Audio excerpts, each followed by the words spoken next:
Bible dit dans Ecclésiaste 7, verset 14, Dieu a fait des choses de façon à ce qu'on ne voit pas ce qui vient après nous. C'est-à-dire, si chaque choix que tu fais aujourd'hui, tu sais ce que ça va donner après, c'est sûr que tu vas servir Dieu. Mais Dieu ne veut pas qu'on le serve par force. Dieu veut qu'on le serve par amour. Donc quand on dit combien Dieu est grand, c'est pourquoi. C'est parce que si une minute tu es entré dans la présence de Dieu, comme elle est dans le ciel, tu vas plus vouloir pécher.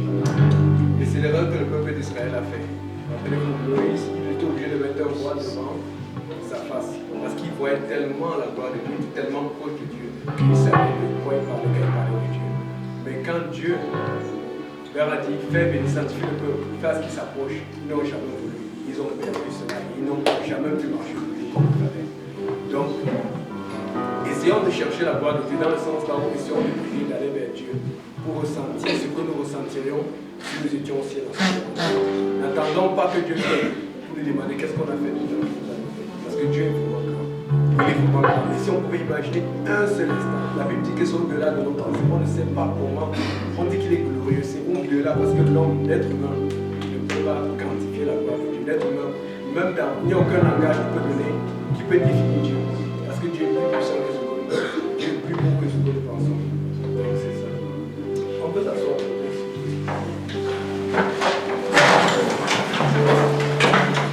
Aujourd'hui, nous avons quelques niveaux.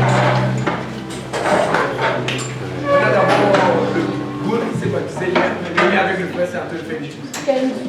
Hein? C'est rôle, non? Rôle. Oui. Maintenant, il fait des choses avec le frère, donc on va les laisser. On va quand même la clé. Amen.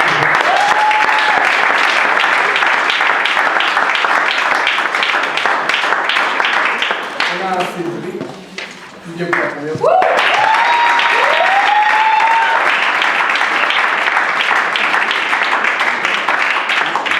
Apparemment, elle a été rencontrée par une bien gentille Stéphanie Wow. Congratulations. Alléluia.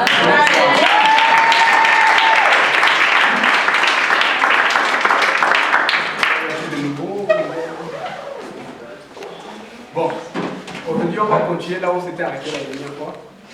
Le frère Serge est en train de faire une étude avec notre nouveau frère de famille. Michel Profité. L'avantage de la situation, c'est ça. Donc, comment c'est que le pasteur revient mardi?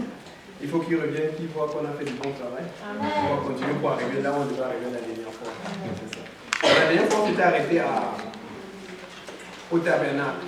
Avant de parler du tabernacle, on avait parlé de 4 compromis importants. Qui peut me rappeler les 4 compromis qui sont proposés par l'ennemi pour nous empêcher de sortir du désert ou de l'Égypte?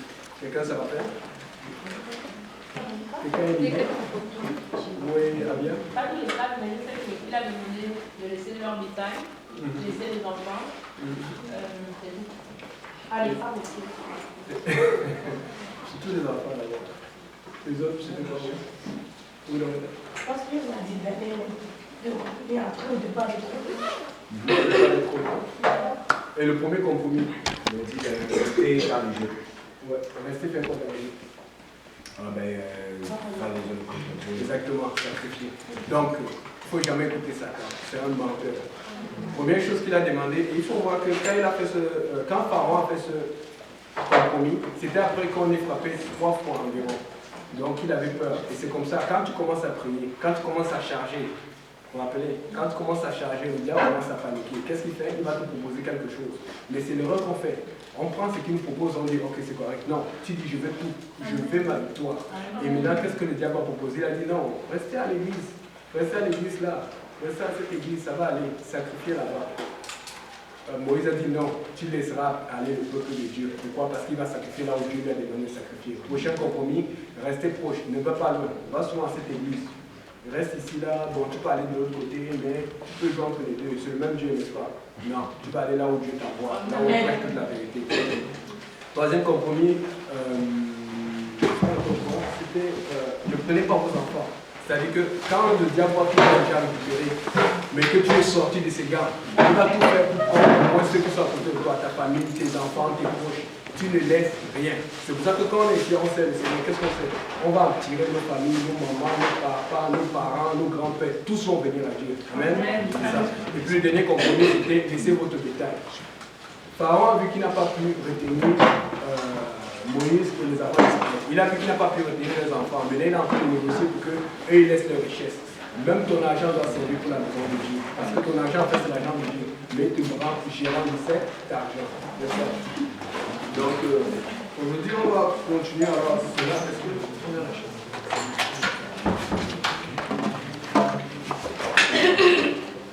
Quand on va parler du plan du tabernacle, qui se rappelait, qui peut dire un peu c'était quoi les couleurs? Rouge, bleu, blanc, alors. Ok, ça représentait quoi?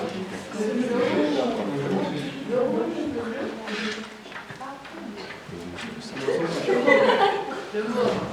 Voilà. Oui, quelqu'un aussi. Le rouge, ça représentait quoi? C'était quoi? Le rouge, c'est la victoire. Moi, dans ma compréhension, le rouge, c'est le sang. C'est ça. Donc, je vais recommencer à partir de là où j'étais. J'étais au niveau du plan du tabernacle. Ouais, c'est ça. Donc, qu'est-ce que j'avais dit? J'avais dit ceci, c'est que le tabernacle était fait de façon que quand tu marchais autour, tu ne pouvais pas voir ce qui était à l'intérieur. C'était très grand, les poteaux et tout ça, les rideaux, c'était vraiment grand. La seule façon de pouvoir voir ce qui se passait à l'intérieur, c'était de regarder à travers le rideau qui était à l'est. C'était la seule entrée possible. Mais ce que j'avais dit à la fin, c'est que le problème des gens, c'est que quand ils regardent les rideaux, tout était beau à l'extérieur. Mais ce qui était plus beau, c'était encore à l'intérieur. Et c'est ce que beaucoup de gens font. Ils regardent à l'extérieur, ils disent que oh, c'est beau, c'est intéressant. Mais ils ne rentrent jamais eux-mêmes à l'intérieur de l'église. Oh Dieu, bon, le Seigneur va me sauver. Mais le baptême là, c'est pour vous. Non, c'est pour tout le monde. Tout le monde a besoin de baptiser parce que si tu ne rentres pas dans l'église, tu ne vas jamais entendre parler de ce baptême. Tu ne vas jamais entendre parler du Saint-Esprit. Mais ils pensaient que juste la couleur, ces couleurs qu'ils regardaient étaient suffisantes. Je vais paraphraser rapidement. La première couleur qu'on avait, c'était le pourpre. Le pourpre, c'est comme le violet. Les rois s'habillent comment? En pourpre. Tu vas voir même le riche dans Luc 16, on dit qu'il s'habillait de fin et de pourpre. Maintenant, le pourpre aussi, c'est associé à Matthieu. Pourquoi? Parce que dans Matthieu, quand tu regardes la généalogie de Jésus-Christ, on dit Jésus-Christ, fils de David, fils d'Abraham. Et même quand on fait la généalogie, quand on parle de David, on dit du roi David. Alors qu'il y a aussi Salomon, on ne dit pas roi Salomon. On veut parler de Jésus-Christ comme un roi qui vient de David. Donc, ce qui veut dire que Matthieu est associable à cette couleur-là. Et l'animal qu'on avait associé à cela, c'était quoi? Le lion. Parce que le lion, c'est plus considéré comme le roi des animaux. Prochain évangile Marc. Dans Marc, il n'y a pas de généalogie du tout. Que tu regardes dans tous les versets, il n'y a aucune généalogie. Or, dans Marc, Jésus-Christ agit comme quoi? Un serviteur. Tu vas remarquer que Marc, c'est l'un des livres les plus courts de la Bible. Marc, tu vas voir par exemple, Jésus finit un miracle, il finit quelque chose et Jésus a ici. Parce qu'il s'adresse spécialement aux Romains. Parce que les Romains étaient des soldats. Un soldat n'a pas le temps. Un soldat doit aller faire ça, il doit aller faire ça. Donc Jésus allait d'endroit en endroit, il était vraiment comme un serviteur. Et l'animal qui est associé à Marc, c'est quoi? C'est le bœuf. Parce que le bœuf, ça tire une charrue. C'est un animal qu'on utilise beaucoup pour travailler. La couleur qui est associée, c'est le sang, parce que c'est le sang de Jésus qui est mort comme notre serviteur à tous. C'est pas pour rien que quand il a dit à Pierre que si tu ne laves pas tes pieds, tu ne peux pas rentrer, parce qu'il voulait être comme le dernier d'entre nous tous, pour nous montrer l'exemple que nous devons avoir. Et puis après cela, on parlait de Luc. Regardez comment Luc commence, cher Théophile. Il m'a paru bien de relater tous les événements, waouh, le langage, de parler. Luc d'ailleurs, c'est le seul non-juif qui a écrit dans la Bible. Il a écrit le livre de Luc, il a écrit le livre des Actes. Et ça se ressemble à la façon de commencer. Vous connaissez les Grecs, la Grèce était connue comme le centre de la philosophie dans le temps. La façon de parler, la littérature, les plus grands philosophes viennent de la Grèce. Maintenant, ce qu'il faut voir ici, c'est que la Grèce avait tendance à parler quoi? De la pureté de l'homme, de l'humanité. Voilà pourquoi, quand on regarde les rêves d'Ézéchiel, il y avait plusieurs faces. Il y avait 3 faces d'animaux, mais il y a une face d'homme. Et cette face d'homme est associable au livre de Luc. Et c'est pour ça que la couleur qu'on associe à ça, c'est le blanc. Dans le rideau, il y avait le fin. Le fin là est toujours blanc. Prochain évangile, c'est Jean. Dans Jean aussi, il n'y a pas de généalogie, mais la différence dans Marc, c'est que on ne cherche pas la généalogie d'un serviteur, parce qu'un serviteur n'est pas important, un serviteur c'est quelqu'un de négligeable. Mais pourquoi il n'y a pas de généalogie dans Jean? Parce que Jean commence comme dans Genèse. Au commencement était la parole était avec Dieu, la parole était Dieu. Donc on sait que Dieu n'a pas de généalogie. C'est pour ça que si tu regardes Jean du début jusqu'à la fin, il n'y a aucune généalogie parce qu'on ne connaît pas les origines de Dieu. Oui, c'est ça. Donc maintenant, et pourquoi on associe l'aigle à Jean? Pourquoi? Parce que l'aigle est l'animal qui vole le plus haut. L'aigle vole tellement haut que il n'y a aucun animal, il n'y a aucun oiseau qui vole plus haut que l'aigle. Et aussi, qu'est-ce que je veux dire, la couleur qui est associée à ça là, c'est quoi? C'est le bleu. Parce que quand tu regardes le ciel est bleu. C'est ça? Bon, maintenant, on va tourner, on va regarder. Maintenant, on va alors rentrer. On ne va pas faire comme certains qui disent que oh, le Seigneur est mort pour nous, c'est bon, on est tous sauvés. Nous, on va rentrer. Donc, voilà à peu près à quoi ça ressemblait. On va aller au prochain parce qu'on va aller rapidement. Maintenant, quand tu rentrais dans le tabernacle, le premier ustensile que tu voyais, c'était l'autel du sacrifice. En plus, si tu regardes les dimensions, c'était l'ustensile le plus grand. Tu ne pouvais pas le rater. Tu ne pouvais plus le rater parce que c'est là où il y avait les odeurs, c'est là où on tuait les animaux, c'est là où on brûlait les animaux. Donc tu ne pouvais pas rater. Tu ne pouvais pas dire que tu n'as pas vu ça. Et ça représente pour nous, ça représente la repentance. Regardez, quand on va parler de ça aussi tout à l'heure rapidement. Quand Jean-Baptiste est venu, qu'est-ce qu'il a prêché? La repentance. Quand Jésus est venu, avant de commencer son ministère, qu'est-ce qu'il a fait? Il a prêché la repentance. Parce que tout commence avec Dieu par la repentance. Avant de faire quoi que ce soit, Dieu veut d'abord que tu te rappelles devant lui et que tu lui donnes honneur et que tu reconnaisses ta faute. Que tu t'inclines. Parce qu'il y a beaucoup de gens qui disent que c'est veut changer. Mais rien qu'à son avis, tu sens que dans celui-là, il ne va jamais changer. Non, tu viens d'abord pleurer devant Dieu, tu dis Seigneur, comme tu vois là, c'est dur, mais il faut que tu lui donnes la force. Parce que l'attitude, ça compte beaucoup. Ça compte beaucoup avec Dieu. Donc, c'est là, cet autel représentait la repentance. Après l'autel du sacrifice, qui était un lieu de mort pour les animaux, ou pour l'agneau qui était le sacrifice, qui représente aussi la mort de Jésus-Christ. Mais pour nous, la mort, c'est comment? C'est qu'on meurt dans notre volonté. Nous devenons des nouvelles créatures en Jésus-Christ. Mais notre passé est enterré. Et c'est ça le truc qu'il faut comprendre ici. Quand tu meurs dans ton ancienne vie, la mort veut dire quoi? Si quelqu'un meurt là maintenant, normalement, à moins que Dieu le ressuscite, normalement, il ne doit plus vivre. Donc, quand tu meurs dans ton ancienne vie, cette vie ne doit plus vivre. Mais vous comprenez un peu le problème, c'est qu'il y a beaucoup de gens qui meurent dans leur ancienne vie, mais ça vit toujours quelques mois plus tard. Donc, où tu t'es repenti ou tu ne t'es pas repenti. Donc, prochaine étape. On avait la cuve des reins. La cuve des reins représentait la cérémonie du lavage. Voilà pourquoi Jésus devait aussi se faire baptiser. Jésus n'avait jamais péché, mais il devait faire tout ce que le souverain sacrificateur faisait parce qu'il était notre souverain sacrificateur. Dans la cuve des reins, bon, c'est ça représente notre baptême. Tout le monde doit être baptisé. La cuve des reins n'avait pas vraiment de dimension. Pourquoi? Parce que quand quelqu'un veut se baptiser, on ne regarde pas trop sa dimension, l'essentiel c'est qu'il doit rentrer dans l'eau. N'est-ce pas? Donc on a d'abord eu la repentance et puis après on a le baptême. On est correct? On continue. Après maintenant, on entre maintenant dans la tente d'assignation. Dans la tente d'assignation, c'était séparé en deux. Il y avait d'abord le lieu saint et il y avait le lieu très saint. Mais on va rester juste au niveau du lieu saint pour le moment. Dans le lieu saint, il y avait ce qu'on appelle les chandeliers, avec 7 branches. Les chandeliers représentaient quoi? La lumière. C'était le seul moyen d'avoir la lumière dans le tabernacle. Il n'y avait pas d'autre moyen. Et ça devait être allumé constamment. Qu'est-ce que Jésus a dit avant de partir? Vous êtes la lumière du monde. Parce que dans le tabernacle, regarde, il y avait le pain qui représente la parole, il y avait l'autre qui représente la prière. Mais si tu rentres et que tu ne vois rien, tu vas te cogner partout. Donc voilà pourquoi les autres, quand ils vous regardent au travail, quand ils vous regardent à l'école, s'ils ne voient rien en vous, là, ils vont se cogner, ils ne vont pas pouvoir croire, ils ne vont pas pouvoir vous suivre. Quand ils vont vous suivre aller à l'église, ils vont se perdre, ils vont prendre le même métro. Donc il faut que vous ayez votre témoignage. Tout chrétien a son témoignage. Ce n'est pas que tu regardes la lumière de l'autre, tu dis regarde comment ils font dans cette église-là, c'est mon église. Non, il faut qu'on voit aussi ce que toi tu fais. Et puis après, il y avait la table des pains de proposition. La théologie ou l'histoire nous dit que c'était des pains qui étaient toujours.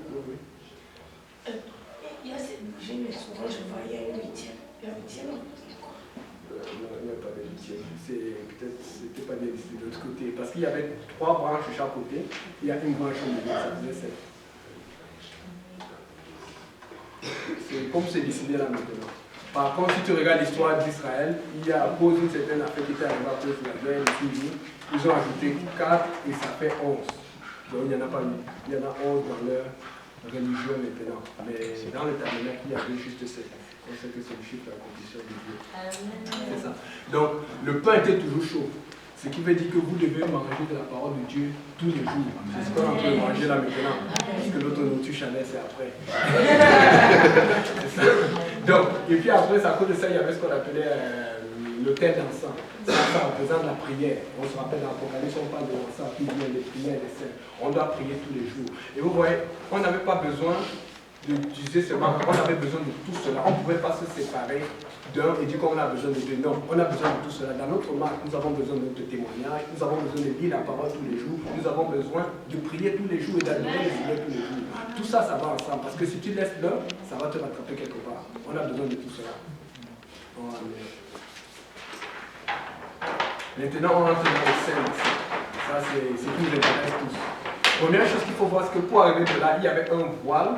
Une autre chose à enseigner, c'est un voile que si tu mettais quoi, 30 euros, 7 euros, ça ne pouvait pas être déchiré. C'était un voile très dur. Mais qu'est-ce qui s'est passé quand Jésus-Christ est mort? Le voile a été déchiré du haut jusqu'en bas. Ce qui veut dire que le Saint-Esprit est accessible pour chacun d'entre nous. Tout le monde parle la langue ici, je pense. Donc, tous ceux qui vont parler comme ça, ils vont parler à la fin. Donc, voilà, c'était justement pour le Saint-Esprit. Parce que, comme le pasteur l'explique souvent, c'était comme si s'il fallait transposer le tabernacle jusqu'à notre époque sans que le voile ne soit déchiré, ce serait que juste le pasteur rentre à l'église, il adore seul, et puis après ça, nous dit bon, voilà ce que Dieu veut que vous fassiez. Oh non, parce que je me rappelle justement des amis avec qui avait parlé, qui étaient venus ici à cette église parce qu'ils avaient entendu le bruit. Un jour c'était chaud, c'était tellement chaud qu'ils ont dit que mais qui se passe dans cette église? Mais imaginez que c'est chaud comme ça là, tu veux rentrer, on dit que tu ne peux pas rentrer. C'est comme ça que c'était avant. Le souverain Moïse était content, toujours joyeux. Mais c'est parce qu'il a besoin du Seigneur. Mais maintenant tout le monde peut être joyeux.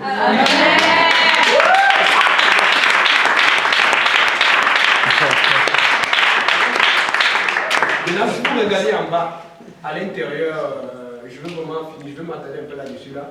À l'intérieur du propitiatoire, il y avait trois choses particulières. Il y avait le bâton d'Aaron qui avait fleuri, ça représente le miracle. Tout le monde, Dieu a fait le miracle dans la vie de qui ici? Ah yes. Dieu a fait un miracle dans ta vie. Dieu a fait un miracle dans ta vie. Et puis après, il y avait le pot de manne, ça représente la provision. Je pense que Dieu pourra pour tout le monde ici. Et puis il y avait aussi les tables de la loi. Mais ça, c'est là où les gens souvent n'aiment pas. Parce que c'est là où on disait que tu ne. Et les gens regardaient toujours à côté. Et c'est comme ça que nous sommes. Moi, je suis comme ça. Là. Tout le monde aime. Je me rappelle quand je disais à vous, je disais toujours Adam, Ève, Genèse. Après, je sautais les autres. J'allais David, Goliath, papa. La mer rouge, on disait la main en deux. Waouh! Mais l'exode, je le disais parce que c'était embêtant. Lévitique et tout ça là, les cuves et tout ça là. Et puis quand je suis venu à Dieu et quand le pasteur dans une m'a fait l'étude biblique, mais j'ai dit, hey, le tabernacle qui avait tout ça, et maintenant je crois encore plus au baptême au Saint-Esprit à cause du tabernacle. Parce qu'il y a tout cela à l'intérieur. Maintenant, ce qu'il faut voir ici, c'est que quelqu'un peut lire Hébreux 9, verset 4.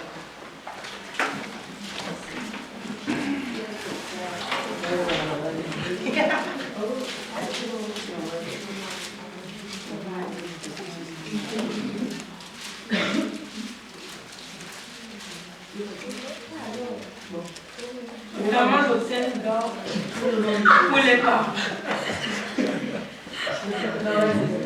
Pour les parfums et l'arche de l'alliance entièrement recouverte d'eau. Il y avait dans l'arche un bac d'or contenant la manne, la verge d'Aaron qui avait fleuri et les tables de l'alliance. Donc, il nous cite tout ce qui est à l'intérieur là. Donc, ça dit que le Nouveau Testament, l'apôtre ici nous confirme que ce qui était fait dans l'Ancien Testament était banni. Mais maintenant, il y a quelque chose qui se passe de spécial. Quelqu'un peut dire 1 Roi 8, verset 9.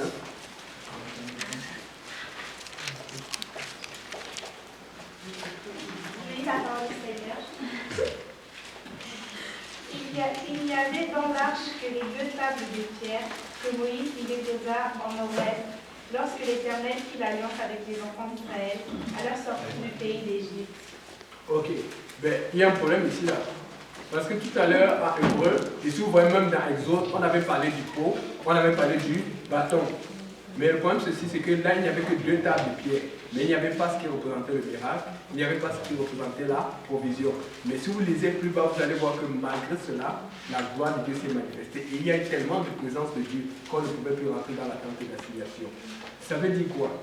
C'est que même si Dieu ne fait pas le miracle dans ta vie, si tu as la parole de Dieu, ça va. Amen. Même si Dieu ne pourvoit pas, et déjà, c'est Jéhovah pour Jéhovah, on le sait, mais même s'il ne pourvoit pas, parce que Dieu veut que nous soyons tous comme des Job. Parce que Job, là, ça allait bien. Et si vous remarquez dans la Bible, il n'y a rien qui dit le temps que ça a pris pour que Job finisse. Parce que le temps qu'il a souffert, je ne vois aucune indication. Mais le problème, c'est qu'il parle pendant longtemps. Combien de temps ça a pris pour que les gens voyagent de loin pour venir le rendre visite? Peut-être qu'il a souffert pendant des années. Parce qu'il y a souvent des gens qui attendent pour des finances, pour la famille, pour un mari, pour des situations pendant des années. Mais quand ça n'arrête pas de dire, Dieu est encore avec moi. Pourquoi est-ce que tu sais Dieu? Est-ce que c'est pour le miracle, pour la provision? Ou est-ce que c'est parce que tu aimes Dieu? Donc Dieu voulait nous montrer que si tu as la parole, si tu es fidèle à lui, c'est lui qui va apporter le miracle. Parce qu'aujourd'hui, qu'est-ce qu'on a? Dieu habite en nous. Et l'Esprit Saint, c'est ça qui crée le miracle et qui crée la provision dans notre vie. Donc c'est ça qui est très important. Pourquoi on est ici pour servir Dieu? Je sais que bon, il y a 2-3 ans, c'est vrai qu'il y a certaines choses que si Dieu me faisait vivre, je ne sais pas si ce sera encore l'église. Le Seigneur, il m'a amené au fur et à mesure. Après, je donne un exemple. Quand je suis venu à Dieu, quand on voulait acheter la maison, je ne savais pas comment faire, j'étais découragé. J'ai fait mes impôts cette année-là, on m'a tout remboursé. J'étais dépassé, j'ai eu beaucoup d'argent, on a tout, même pas, on a tout, ça n'arrivait jamais, même pourquoi ils nous redonnent celui du Québec là, c'était dur. Vous savez pourquoi? Parce que le Québec nous rembauche jamais autant d'argent, ils disent mais qu'est-ce qui s'est passé? Ils ont voulu faire l'éducation, mais finalement, ils m'ont tout donné.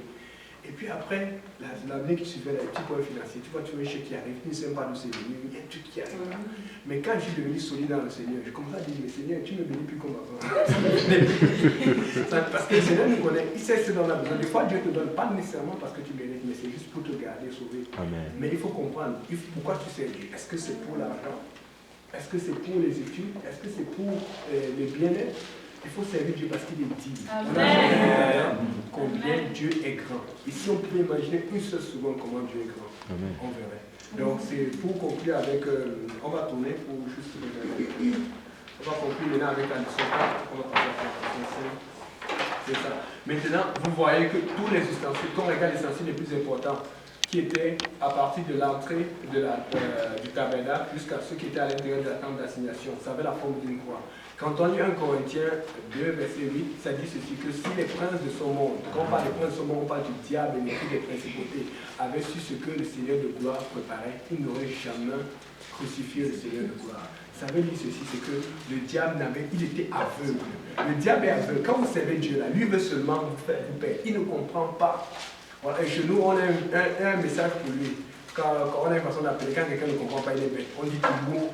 Donc, Tumbou, ça veut dire que tu es un cancre. Donc, quelqu'un dit le diable c'est un Tumbou.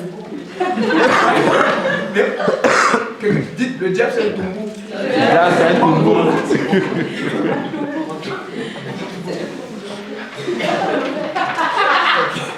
On va parler de la leçon 7, on va faire le résumé sur la piste de la leçon 7. Si quelqu'un veut lire, parce que là on va rentrer dans la terre promise. Vous avez vu, qu'est-ce qu'on avait dit? On avait dit que la mer Rouge représentait le baptême aussi, parce qu'ils ont dû traverser la mer. Quand on regarde la carte d'Israël, la carte de l'Égypte aujourd'hui, vous allez voir qu'il y a des meilleurs moyens d'arriver en Israël que de passer par la mer Rouge. Vous pouvez regarder la mer Rouge, c'est une mer qui a une profondeur d'environ, la profondeur maximum de la mer Rouge, c'est environ 2500 km.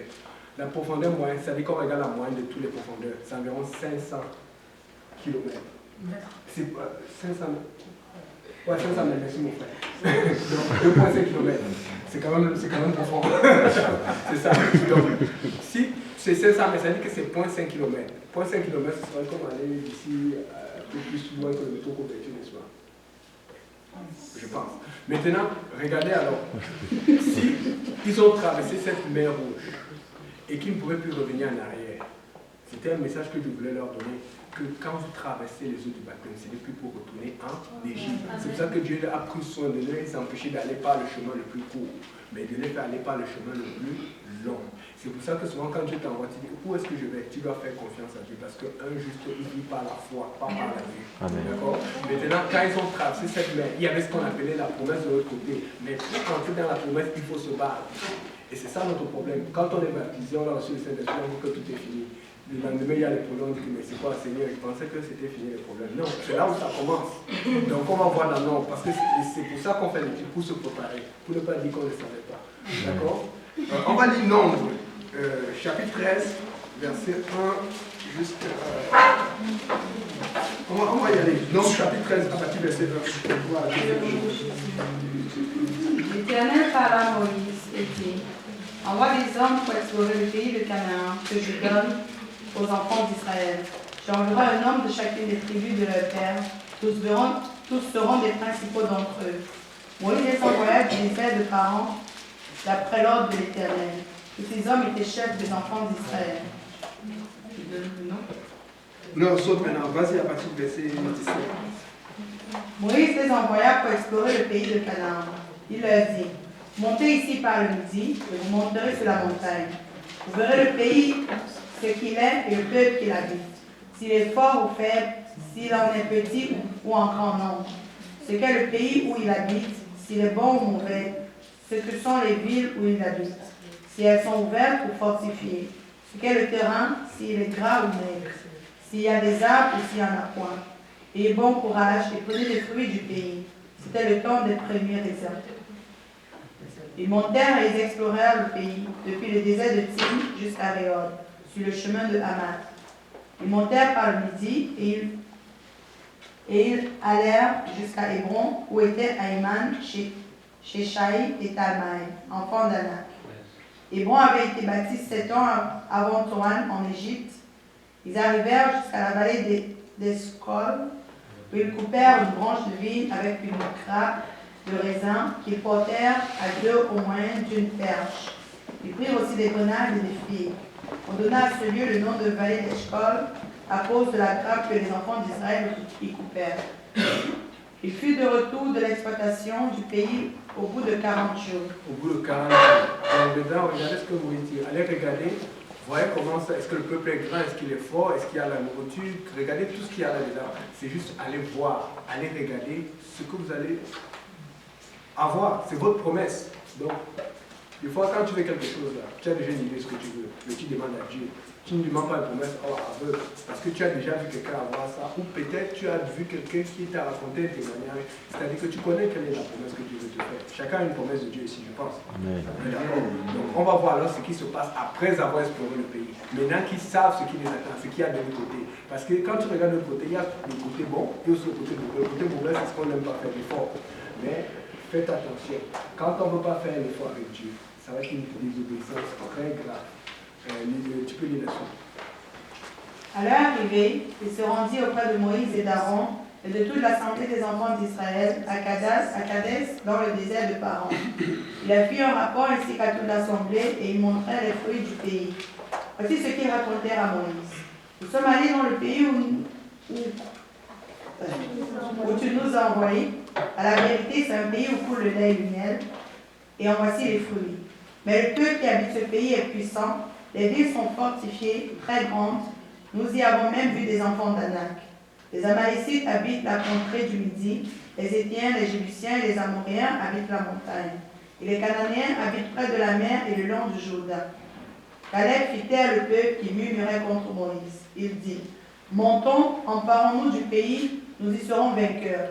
Mais les hommes qui étaient allés avec lui dirent, nous ne pouvons pas monter contre ce peuple, car il est plus fort que nous. Ils décrièrent devant les enfants d'Israël le pays qu'ils avaient exploré. Ils dirent, le pays que nous avons parcouru pour l'explorer est un pays qui dévore ses habitants. Tous ceux que nous y avons vus sont des hommes d'une haute taille. Et nous y avons vu des géants, enfants d'Anak, de la race des géants. Nous étions à nos yeux et aux leurs comme des sauterelles. Ok, c'est ça. Maintenant, une fois qu'ils ont traversé la mer Rouge, ils arrivent dans la promesse, mais pour avoir la promesse, il faut se battre. Il n'y a pas de gratuité. Il faut se battre pour pouvoir avoir la promesse. Et c'est ce que Dieu s'attend avec chacun d'entre nous. Mais la différence ici, c'est que Dieu est avec nous. Avec Dieu, tu as la majorité. Si tu es avec Dieu, si Dieu est avec toi, il ne peut t'arriver. Mais ils n'ont pas joué, ils ont commencé à paniquer. Rappelez-vous, on avait parlé la dernière fois de l'Égypte. Et tout à l'heure, on a parlé de la profondeur moyenne de la mer Rouge. Maintenant, d'un côté à l'autre, c'est très long. Ce sont des kilomètres. Les gens ne savent pas, ils se disent que c'est comme ce canal de Suez qui est très court, mais c'est long. Ce qui veut dire que les enfants d'Israël, quand ils ont traversé la mer Rouge à sec, ils ont marché pendant un certain moment. C'est-à-dire que tu pouvais voir, et quand tu regardes cette profondeur, ça veut dire que tu pouvais voir l'eau de loin là-bas, en train de tomber. Ça devait faire peur. Est-ce que tu peux voir une grosse baleine qui est en train de vouloir sortir comme ça? En tout cas, moi, quand il y a un gros ciel là, parce que je vais à un gros ciel, je vais demander au Seigneur, parce que ça devait être impressionnant. Et en plus, si vous lisez bien, vous avez vu un moment, le Seigneur dit à Moïs d'étendre son bâton, et puis ça, l'eau est retombée sur les Égyptiens. Mais vous allez voir, c'est le verset après qu'on dit que les Israéliens sont sortis de l'eau. Parce que les gens, dans le film nous ment trop. Dans le film, tu les vois sortir de l'eau. Mais c'est vrai, dans le film, tu les vois sortir de l'eau, et c'est quand ils sortent de l'eau qu'ils étaient en justesse. Non, non, non. Si vous lisez bien, vous allez voir qu'ils sont encore dans l'eau, et Dieu dit, ça veut dire que pendant qu'ils étaient dans l'eau, Dieu a sélectionné. Il a pris un côté, il a envoyé les Égyptiens. Il n'y a que Dieu pour faire ça. Amen. Regardez ici, là, ça j'ai un problème. Après avoir fait cela, on arrive à Nom, on leur dit, allez, regardez, et maintenant on va aller se battre. Ils commencent à murmurer contre Moïse. C'est quoi ça? Ils ont oublié ce que Dieu a fait. Ils ont oublié que Dieu a mis un ange devant eux. De toute la nuit, il y avait un côté où les ténèbres étaient épaisses. Quand les ténèbres sont épaisses, ça veut dire que tu ne peux pas voir quelqu'un juste à côté là. Tu ne vois rien. Et de l'autre côté, il y avait la lumière. Ils ont oublié tout cela. Et c'est l'erreur qu'on fait souvent. C'est-à-dire que dès qu'il y a un problème qui chauffe là, on oublie ce qui s'est passé hier, ce qui s'est passé avant-hier. On dit que Seigneur, est-ce que tu es encore avec moi? Écoutez là.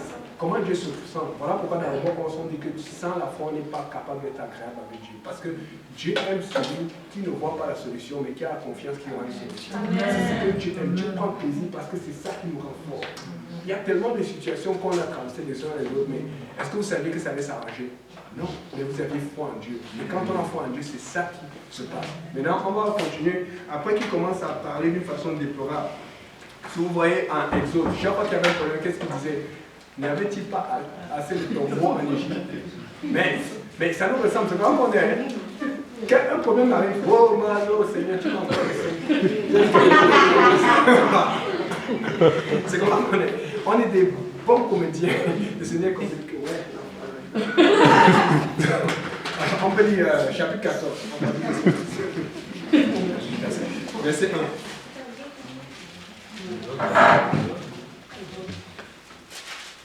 On continue, non? Oui, chapitre 14, verset 7. Toute l'assemblée éleva la voix et poussa des cris, et le peuple pleura pendant la nuit. Tous les enfants d'Israël murmuraient contre Moïse et Aaron, et toute l'assemblée leur dit, que ne sommes-nous morts dans le pays d'Égypte, ou que ne sommes-nous morts dans ce désert? Pourquoi l'Éternel nous fait-il aller dans ce pays où nous tomberons par l'épée, où nos femmes et nos petits-enfants deviendront une proie? Ne vaut-il pas mieux pour nous retourner en Égypte? Et il se dit l'un à l'autre, nommons un chef et retournons en Égypte. Moïse et Aaron tombèrent sur leur visage en présence de toute l'assemblée réunie des enfants d'Israël. Et parmi ceux qui avaient exploré le pays, Josué, fils de Nun, et Caleb, fils de Jephonné, déchirèrent leurs vêtements et parlaient ainsi à toute l'assemblée des enfants d'Israël. Vous avez vu, dès qu'ils ont dit nommons un chef, Moïse et Aaron sont tombés sur leurs pieds, et puis ils ont seulement déchiré les vêtements, ça montre d'humilité. Et c'est l'erreur qu'on fait souvent. Quand il y a des problèmes, on commence à accuser le pasteur, on dit, ok, je vais aller voir frère tel. Ne faites pas ça. Ouais. Allez prier le Seigneur. Ça, c'est l'erreur. Parce que c'est à ce moment que le pasteur, au lieu de se fâcher, il se met à genoux pour prier pour lui. Parce qu'on ne fait pas ça avec Dieu. Ils ont fait ça à Exode, ils ont fait ça dans Lévitique. Vous avez vu, Dieu a souvent sorti le trou. Et vous savez ce qui se passe, c'est que la Bible disait que tout le temps, quand il marchait dans le désert, il y avait la colonne de feu de nuit et la colonne de fumée le jour. Je ne vois pas un seul endroit où on a dit que la colonne de feu s'est arrêtée. C'est-à-dire que pendant que les gens se rebellaient, ils voyaient la colonne de feu. Et c'est ça qui est très dangereux. C'est-à-dire que tu vois la gloire de Dieu, tu vois la main de Dieu à côté de toi, mais tu te rebelles quand même contre l'autorité. Il faut faire très attention. Voilà pourquoi il faut comprendre, on dit dans le temps de la loi. Mais dans le temps de la grâce, qu'est-ce qui se passait? On voyait le colonne de feu, on voyait Jésus-Christ. C'était Dieu manifesté dans la chair, mais qui cachait sa gloire. C'était la chair de Dieu. Voilà pourquoi tu pouvais à ce moment cracher sur lui, et puis te pardonner, il allait à la croix pour toi. Parce que ça avait changé maintenant. Parce qu'avant, il faut comprendre ça. Ils voyaient la gloire de Dieu, ils voyaient les miracles de Dieu et ils prenaient quand même le risque. Vraiment, c'est la permission. Quand on a pu le faire ça, il ne faut pas rentrer là. Quand il y a un problème, va voir le pasteur. Quand quelque chose ne va pas, prie le Seigneur. Ne va pas commencer à voir tel frère qui avait dit que, et puis après tu commences à le prendre comme leader. Parce que c'est l'erreur, c'est ce qu'ils veulent. Ils veulent toujours quelqu'un pour les diriger. Il ne faut pas faire cela. C'est ça. Donc maintenant, pour paraphraser rapidement, parce qu'on a beaucoup de temps, qu'est-ce qu'ils avaient dit toujours à la blague? Parce que Dieu écoute tous les mots. Rappelez-vous, Abraham, il avait ri dans son cœur quand Dieu lui a dit que tu auras un fils. Il a dit, moi vieux comme ça, là, papa, un père, il aura pas un fils. Et Dieu lui a donné le nom d'Isaac qui veut dire rire. Dieu se moque de mon cœur. Mais maintenant, ici, dans le verset 14, il dit que ouais, nos femmes, nos enfants vont périr. Qu'est-ce qui va se passer? Dieu a donc dit, parce que Dieu voulait détruire tout le peuple, parce que la Bible dit dans 14, je crois, au verset 28, qu'il a déjà frappé. Il a frappé d'une plaie sur place. Tous les espions qui avaient donné le mauvais rapport, on s'est occupé d'eux. Mais pour tous ceux qui se sont plaints, qui ont chuchoté, il voulait d'abord faire une nouvelle nation avec Moïse. Moïse a dit, oh Seigneur, il a intercédé. Vous voyez comment votre pasteur souffre sera à cause de nos bêtises. Donc, et après avoir intercédé comme ça, le Seigneur a dit, ok, mais ils vont tous rester dans le désert. Si tu regardes toujours la carte de l'Égypte et la carte d'Israël, pour aller d'un côté à l'autre, même à pied, ce n'est pas plus d'1 an. Ça ne prend pas, parfois c'est peut-être 3 mois, ça dépend de la force, ça dépend de qui marche et tout ça là, et du moyen de transport, c'est vrai qu'ils n'avaient pas les avions à voir. Mais ça va rapidement. Mais eux, au lieu de faire ces quelques mois, ils ont fait 40 ans. Ce qui veut dire que si tu as une promesse de Dieu et que tu ne crois pas en Dieu, tu vas rester, tu vas attendre, tu vas attendre. Vous savez un peu, des fois ça peut être un problème, ça peut être un travail que tu attends. Tu vas attendre longtemps. Tant que tu ne fais pas ce que Dieu a dit, tant que tu ne crois pas, tu ne vas pas avoir la promesse. Imaginez si c'est le mari ou c'est la femme. Si tu es vieux pendant 40 ans, je pense qu'elle va attendre 4 ans. Non. Si tu attends une promesse de Dieu, tu es mieux de croire maintenant. Sinon, c'est que... On se comprend. C'est ça. Donc, c'est l'erreur qu'ils avaient fait. Maintenant, regardez ce que Josué va faire. Alors, Josué chapitre 2, si on peut, on va sauter directement pour la Josué chapitre 2, verset 1 à 21.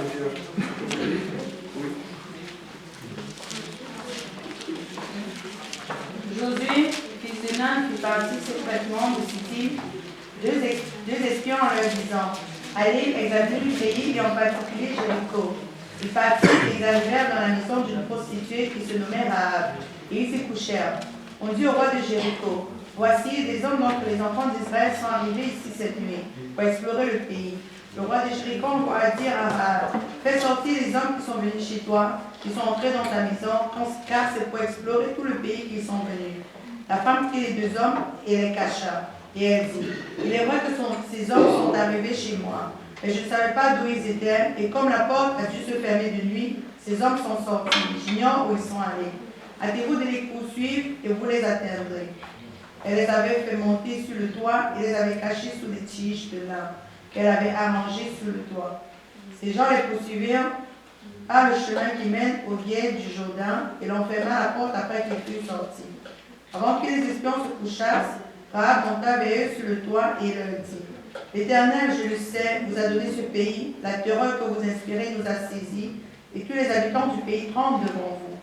Car nous avons appris comment, à votre sortie d'Égypte, l'Éternel a mis à sec devant vous les eaux de la mer Rouge, et comment vous avez traité les deux rois des Amoréens au-delà du Jourdain, Sion et Og, que vous avez dévoués par interdit. Nous l'avons appris et nous avons perdu courage, et tous nos esprits sont abattus à votre aspect, car c'est l'Éternel, votre Dieu, qui est Dieu en haut dans les cieux et en bas sur la terre. Amen. Donc, regardez ici, là. Ça, c'est une prostituée. Quelqu'un dit ça, c'est une prostituée. Ça, c'est une prostituée. C'est elle qui vient de dire que l'Éternel, votre Dieu, est le seul Dieu en haut partout. Ça, c'est incroyable. Et nous sommes 40 ans plus tard. Et ils avaient perdu courage. Ils avaient peur. Écoutez, le diable a peur de vous. C'est parce qu'on ne réalise pas la force qu'on a. C'est parce qu'on ne réalise pas. On est attaché. Et justement, c'est quand tu es attaché à 5 choses du monde, tu vas te sentir faible. Si tu te détaches de ce que Dieu te dit de te détacher, tu vas sentir l'assurance. Et tu vas appuyer. Quand tu as l'assurance dans ta foi, ça c'est incroyable. Maintenant, regardez ici là. Pourquoi on parle du prostitué ici là? Je donne un exemple. Si vous regardez même des enquêteurs ou des policiers, vous allez voir que souvent, la plupart des fois, ce n'est pas dit, c'est un tabou, mais les enquêteurs travaillent souvent avec les prostituées. Vous savez pourquoi?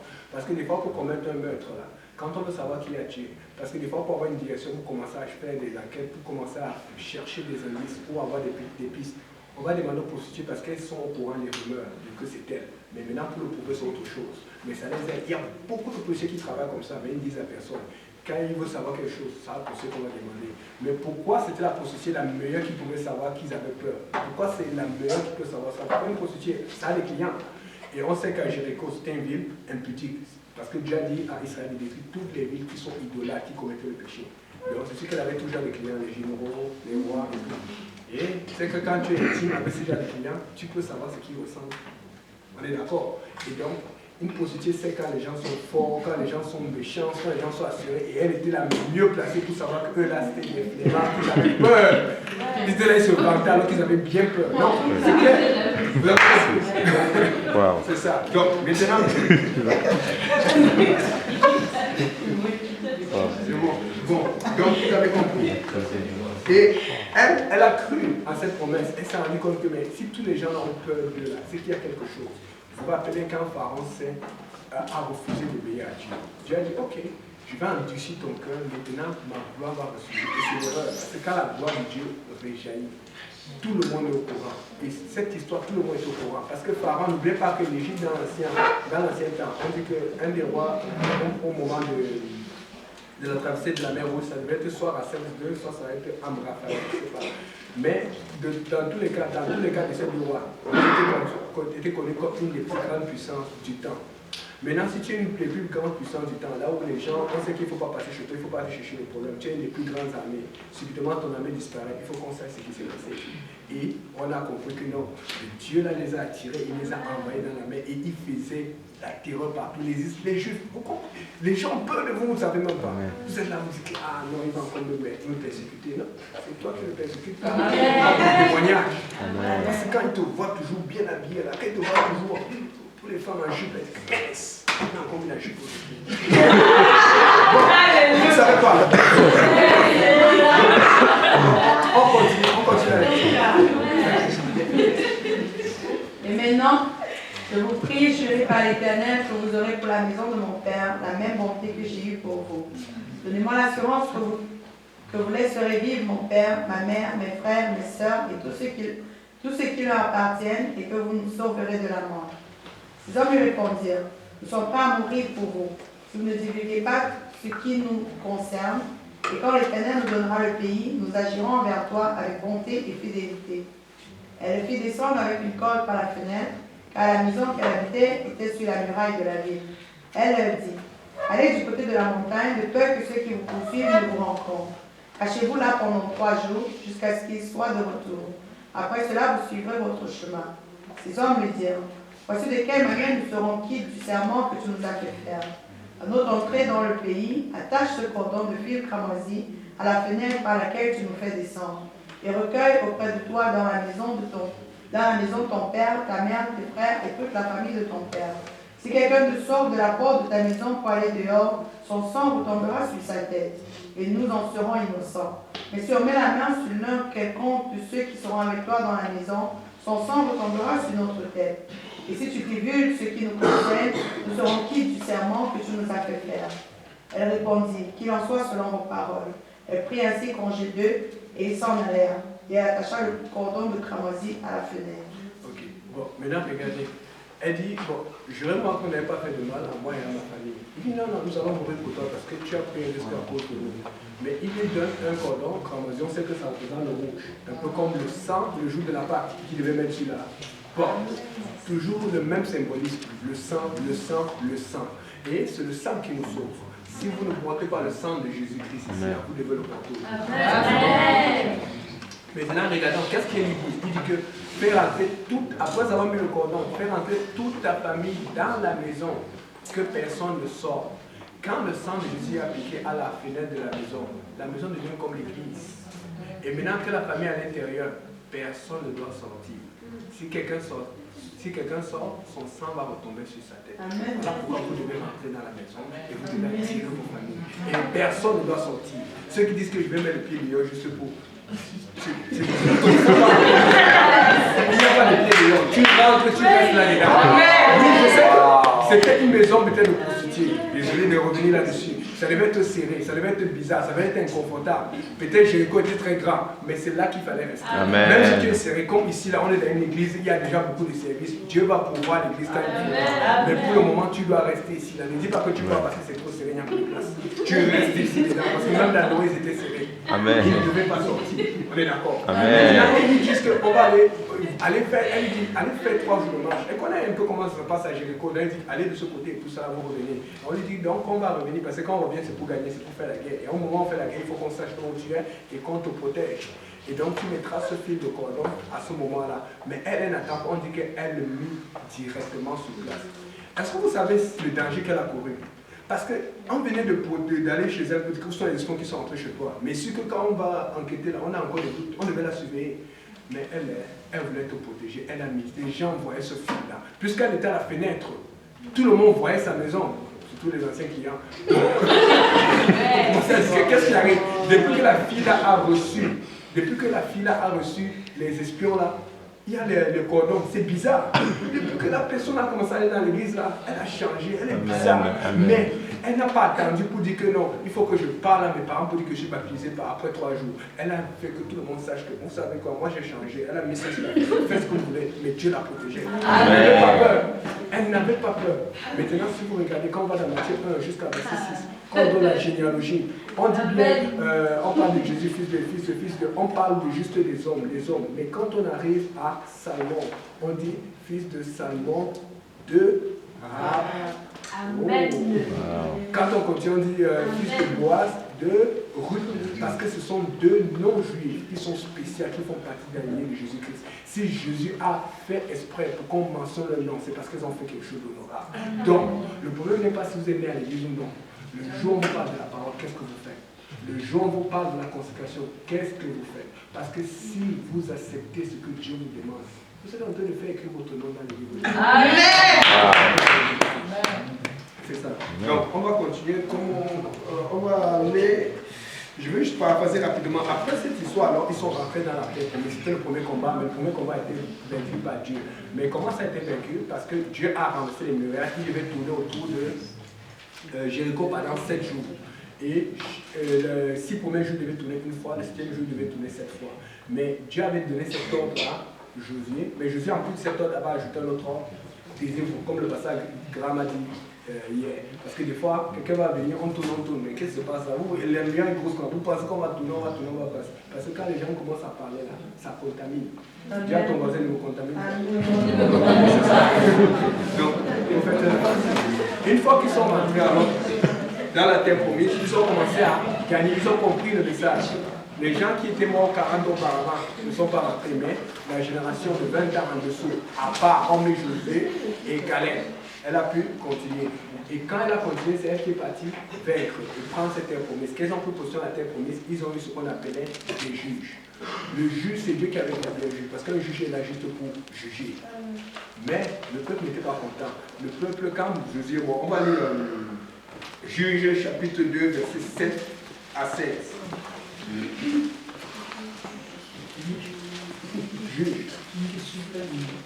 Par rapport à Josué et Caleb, dans le livre d'Exode, la Bible dit qu'il y a 100 000 hommes de pied qui sont rentrés dans le désert. Et à la fin, il y a simplement 2 qui sont passés du désert à la Canaan. Et si la Canaan est une image du royaume des cieux, et qu'il y a simplement 2 hommes sur 600 000 qui sont rentrés en Canaan, est-ce que la sélection ne permettrait pas pour le royaume des cieux soit aussi? Par exemple, quand on regarde les théologiens, les plus grands théologiens disent au temps de Noé, ils étaient au moins 2 milliards. Pourquoi? Adam a eu 930 ans, Métuchéla a 939. En 930 ans, on sait, parce qu'on dit souvent, le lit pauvre est très facile. Combien d'enfants ils ont eu? Il y avait 2 milliards, mais sur 2 milliards, 8 sont entrés. Donc en fait, ça répond à la question. S'il n'y a que 2 personnes qui obéissent à Dieu, juste les 2 vont aller au ciel. Donc si je suis le seul à vous faire mon frère, c'est tout.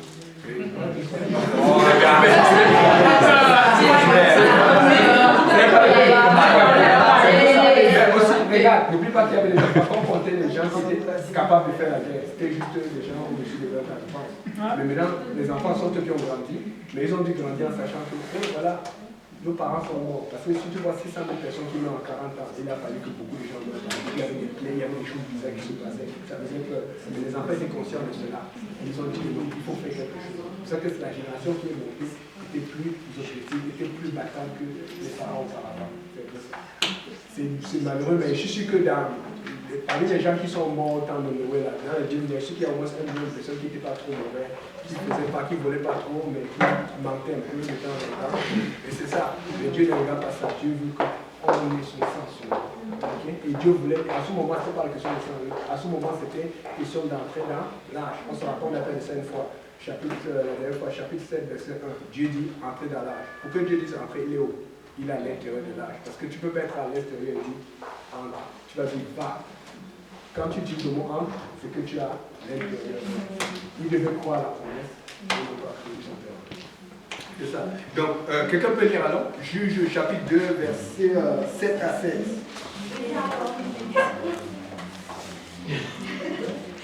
Le peuple servit l'Éternel pendant toute la vie de Josué et pendant toute la vie des anciens qui survécurent à Josué et qui avaient vu toutes les grandes choses que l'Éternel avait faites en faveur d'Israël. Josué, fils de Nun, serviteur de l'Éternel, mourut âgé de 110 ans. On l'ensevelit dans le territoire qu'il avait eu en partage à Timnath Hérès, dans la montagne d'Éphraïm, au nord de la montagne de Gash. Toutes les générations furent recueillies auprès de ses pères, et il s'éleva après elle une autre génération qui ne connaissait point l'Éternel, ni ce qu'il avait fait en faveur d'Israël. Les enfants d'Israël firent alors ce qui déplaît à l'Éternel, et ils servirent les Baals. Ils abandonnèrent l'Éternel, le Dieu de leur père, qui les avait fait sortir du pays d'Égypte, et ils allèrent auprès d'autres dieux d'entre les dieux des peuples qui les entouraient. Et ils se prosternèrent devant eux, et ils irritèrent l'Éternel. Ils abandonnèrent l'Éternel, et ils servirent Baal et les assassins. La colère de l'Éternel s'enflamma contre Israël.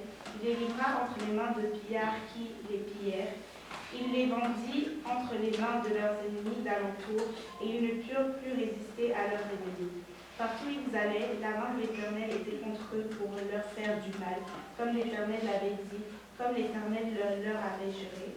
Et ils furent ainsi dans une grande détresse. L'Éternel suscita les juges afin qu'ils les délivrassent de la main de ceux qui les pillaient. Ok.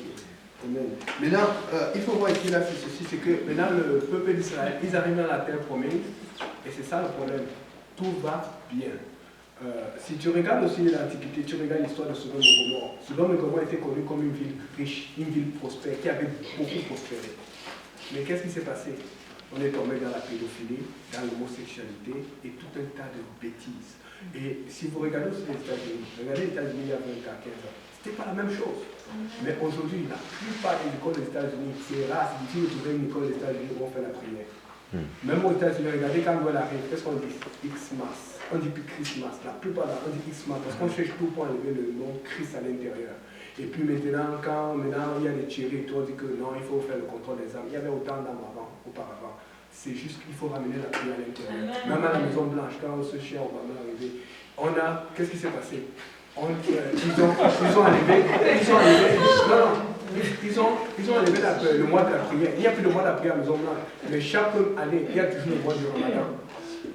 Et puis après, regardez les lois. À l'armée, c'était inofficiel, c'était tabou avant. On sait qu'il y a l'homosexualité. Officiellement, maintenant, les homosexuels sont reconnus dans l'armée américaine. Tu peux dire que je suis ici. Et puis après, Et donc, regardez où on est. Et puis on se demande pourquoi les gens, après, il y a beaucoup de suicides dans l'armée. C'est normal, tu es en train de laver quelqu'un qui te regarde, tu sais pas ce que tu regardes. Quand on laisse le mal entrer, voilà ce qui se passe. Vous comprenez un peu? Ils ont regardé à côté.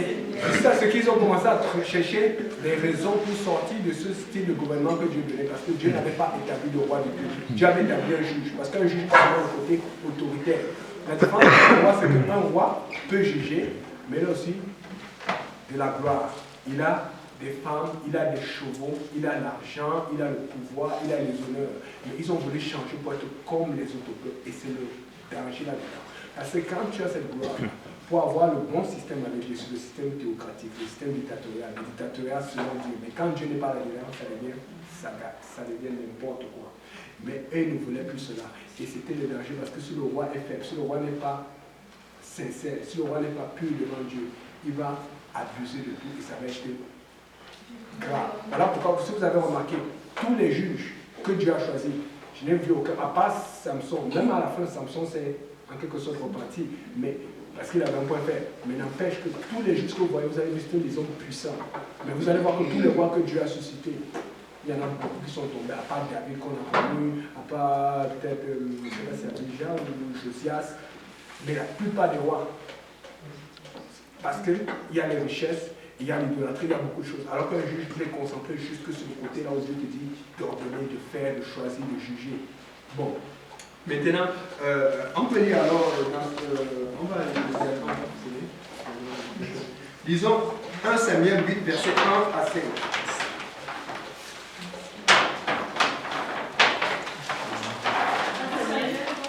1 Samuel chapitre 8, verset 1 à 5.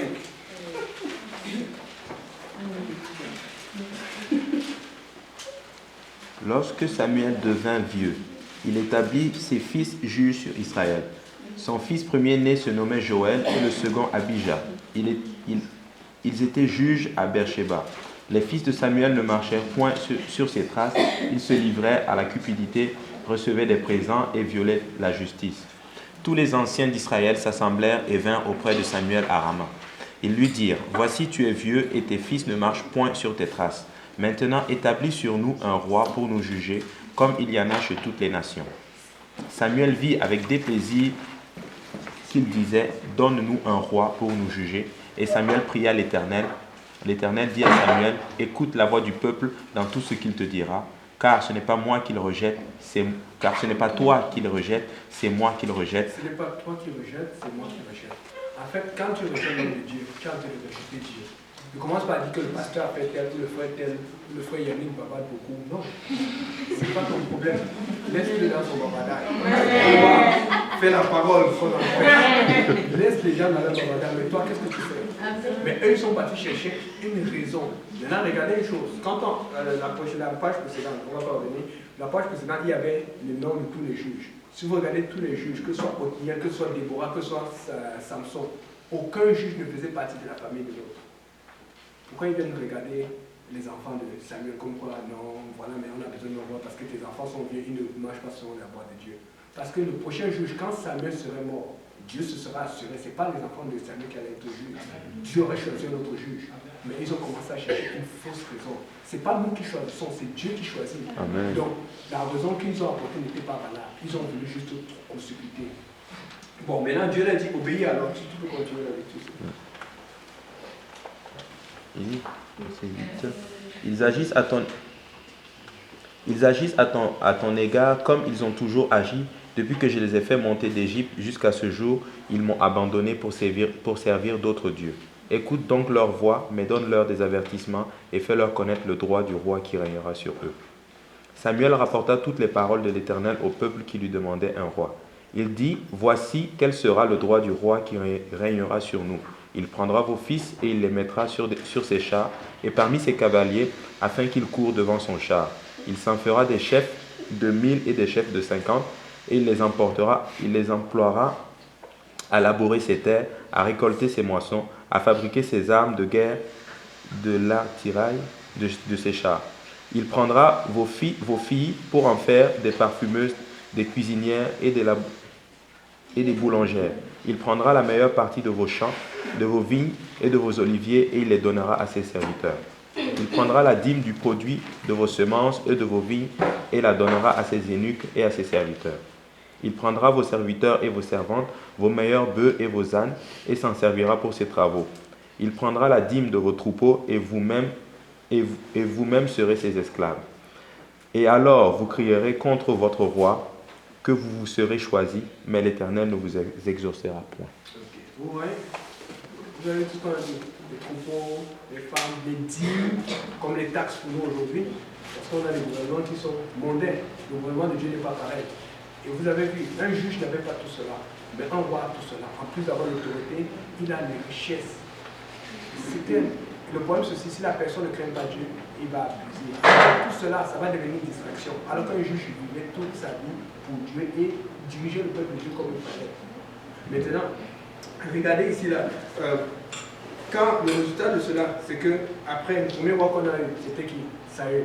Saül a commencé comme l'homme le plus humble. Tout ce qu'on connaissait sur Saül, c'était quoi? Il était très grand de taille, il dépassait tout le monde la tête. Il avait beaucoup de cheveux, il était très beau. Donc, dis à ton frère que même si tu es beau là, il faut que tu sois humble. Amen.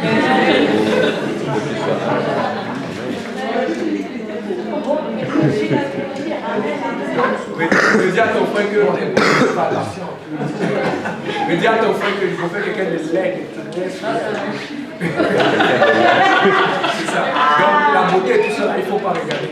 Parce qu'à la fin de sa vie, on a vu comment il est tombé, il était rejeté par Dieu.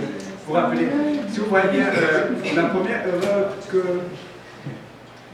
erreur que Saül a fait, il est parti, il a fait le sacrifice, il n'a pas été patient. Parce que quand Dieu dit c'est quelqu'un qui a fait le sacrifice, c'est cette personne qui a fait le sacrifice, c'est l'autre Samuel. Mais il n'a pas attendu, il a dit que le peuple venait autour de moi et j'ai dû me forcer. Oh. Il ne faut pas regarder le peuple. Tu ne dois pas avoir la pression de la famille, de tes amis. Tu dois avoir la crainte de Dieu. Si tu as la crainte de Dieu, même si tout le monde est contre toi, Dieu est avec toi. Tu as la majorité. D'accord? Mais maintenant, ce qui s'est passé, c'est que quand il a fait cela, qu'est-ce que Dieu a dit? Dieu a dit, ton royaume ne sera plus jamais stable. Si vous lisez bien, Dieu ne l'avait pas encore rejeté. Ça aurait été que peut-être qu'il aurait eu beaucoup de guerres, il aurait eu beaucoup de problèmes par rapport à la stabilité que d'autres rois auraient pu avoir ou qui voulaient lui donner. Il a dit ton royaume ne sera jamais stable. Mais c'est après l'histoire des brebis, quand Dieu a dit de tout de dévouer Amalek par interdit. Quand il n'a pas dévoué Amalek par interdit, Dieu a dit ok, maintenant je te rejette. Il faut faire attention. Dieu ne veut pas nous rejeter. Dieu fait tout pour nous garder. Il fait tout pour qu'on reste encore tout de Dieu. Et des fois qu'on désobéit, Dieu est saint, il est sévère, il est sincère. Il va te punir.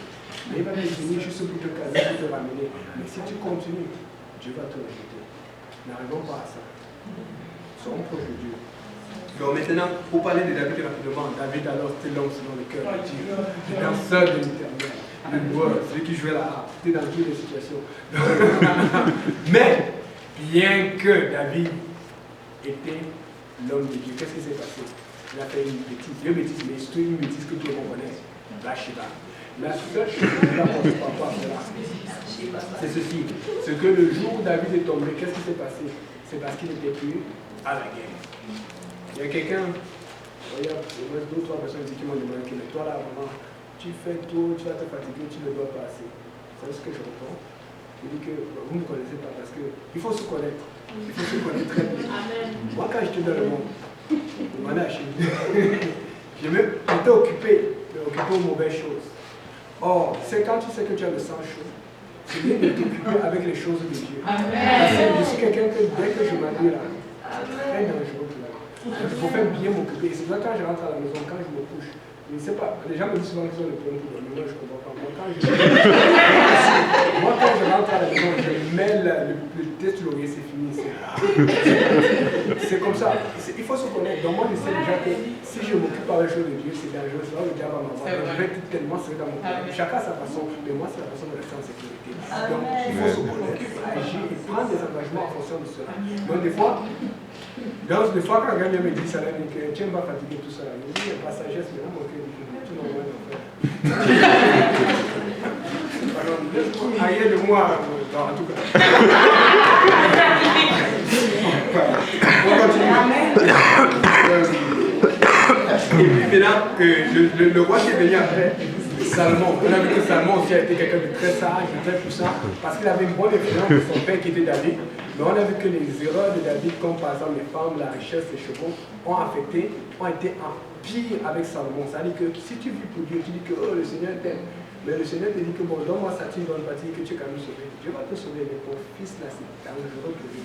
Parce que les erreurs que tu fais, il te voit tous les jours les faire. Et lui va se dire que bon, comme tu as fait, Dieu n'a rien dit, alors que Dieu t'a parlé, mais tu n'as pas voulu écouter, il va faire pire. Et ça risque d'être ça qui va le sortir du salut, parce que c'est ce dont on sauvé Salomon.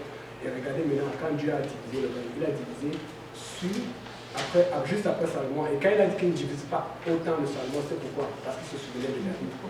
Mais à cause de Salomon, le royaume de David n'a pas perduré comme il devait perdurer. Et maintenant, ça nous amène alors au problème. Après ça, on a vu que tous les rois qui ont vécu après, c'est sûr que les rois de Juda ont vécu plus longtemps. La tribu de Juda a vécu plus longtemps quand elle a été divisée que la tribu d'Israël. La tribu du nord qui était la tribu d'Israël, la tribu de Juda qui était la tribu du sud. Mais on a vu que ça ne marchait plus. Maintenant, il faut comprendre ceci. Pourquoi ça ne marchait plus? Parce que Dieu avait établi une façon de fonctionner. Dieu avait établi des sacrificateurs, vous avez sacrifié, Dieu a établi des juges. Le peuple a demandé un roi. Dieu a dit c'est moi qui rejette, mais parce que Dieu nous aime, Dieu a dit que même quand il veut un roi, je vais au moins choisir le roi pour qu'il me serve. Dieu choisissait le roi, mais à cause des conditions que le roi avait pour vivre, c'était trop difficile de vivre pour Dieu. Et à la fin, la plupart des rois sont tombés. Dieu voulait nous faire comprendre que vos choix là, des fois tu te dis, tu vas voir une situation, tu te dis, donne-moi quelque chose.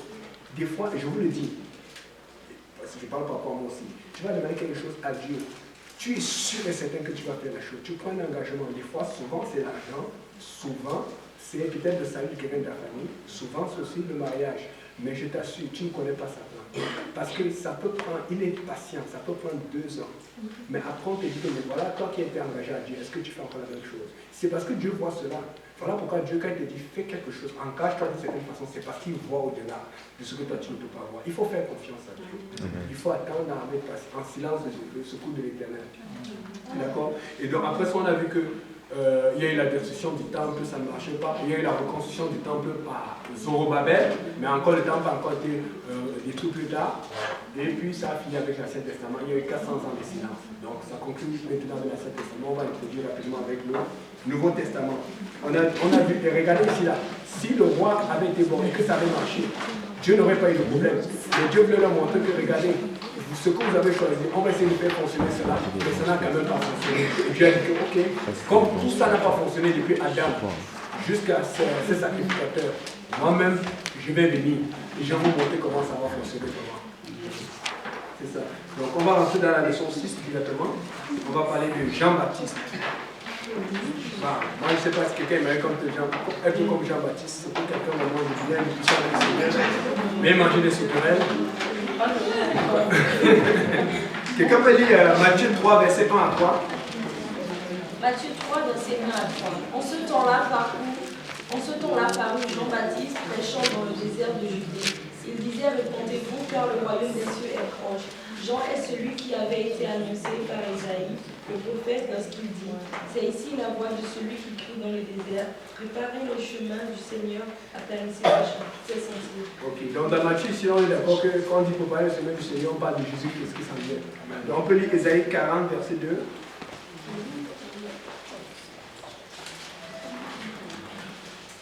Parlez au cœur de Jérusalem et criez-lui que sa servitude est finie, que son iniquité est expiée. Elle a reçu de la main de l'Éternel au jour de tous ses péchés. Une voix crie, préparez au désert le chemin de l'Éternel. Planissez dans les lieux arides une route pour notre Dieu. Ok, donc la voix écrit, préparer le chemin de qui? De l'Éternel. Or, de l'autre côté, on parle de cette prophétie d'Isaïe qui dit de préparer le Seigneur, le chemin de Jésus-Christ. Donc, l'Éternel, c'est Jésus-Christ. C'est simple. On est d'accord? Maintenant, la Bible dit que Jean prêchait la repentance. Je reviens encore là-dessus, c'est très important. Parce que même si tu es baptisé au nom de Jésus-Christ aujourd'hui, tu as besoin de se repentir tous les jours. On vit une vie de repentance continuelle. Tu vas te repentir peut-être parce que Dieu t'a dit de faire pas ça, tu as fait. Parce que Dieu t'a dit consacre-toi, tu n'as pas fait. Il y a toujours une raison de se repentir. Et ça te fait parce que tu es toujours humble devant Dieu. Parce que le jour où tu dis que tu ne peux pas te repentir, c'est que bon, soit tu es à glorifier, soit au moins tu es petit. On a besoin de se repentir. Ok? Tu as ton voisin, tu as besoin de te repentir. Donc, on va parler de. Quelqu'un peut lire Matthieu 4, verset 17.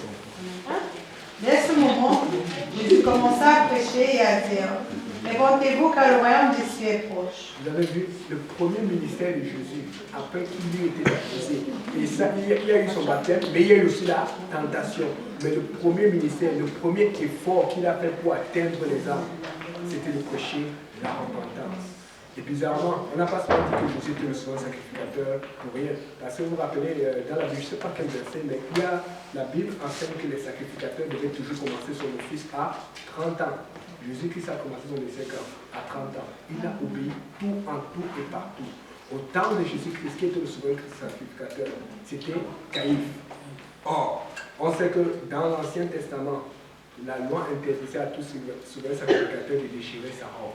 Jésus arrive devant le souverain sacrificateur. On dit, mais qu'est-ce que tu dis? N'entends-tu bien de ce qu'on dit? Il ne répond pas. Mais finalement, après, qu'est-ce qu'il dit? Vous verrez les anges monter, descendre, le Fils de l'homme arriver. Caïphe se fâche, il déchire sa robe. Il a perdu là maintenant son rôle de souverain sacrificateur et Jésus devient le souverain sacrificateur. Voilà pourquoi il pouvait faire le truc. Écoutez, tout a été confirmé. Regardez, il y a aussi autre chose. La Bible dit que sur la parole de 2 ou 3 personnes, que tout soit établi.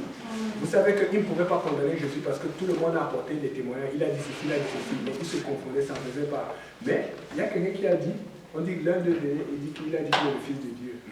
Quand tu dis, mais vous n'avez pas remarqué que c'est là où il répond. C'est là où il dit que, oui, je le suis.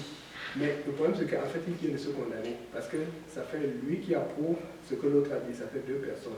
Les gens n'ont pas compris. En fait, il les a aidés à se condamner. Parce qu'ils n'arrivaient pas. Parce que, écoutez, quand vous servez Dieu, ils vont tout faire pour vous condamner, ils ne vont pas arriver. C'est Dieu qui va vous prendre comme job et qui va vous mettre dans... Désolé, mais il faut être content pour cela. N'ayez pas peur qu'on vous mette dans la fournaise, comme pour Pierre en parle dans 1 Pierre 4:12. N'ayez pas peur d'entrer dans la fournaise parce que la gloire de Dieu va rejaillir. Il faut que je sois pressé pour que le nom de l'Éternel soit élevé. D'accord? C'est ça. Donc, on va continuer. On va jumper sur la leçon 7. On a achevé bientôt. Leçon 7. Diagramme, c'est le premier diagramme de la leçon 7. Là, on va bien ça. On va parler de la nouvelle naissance pour entrer.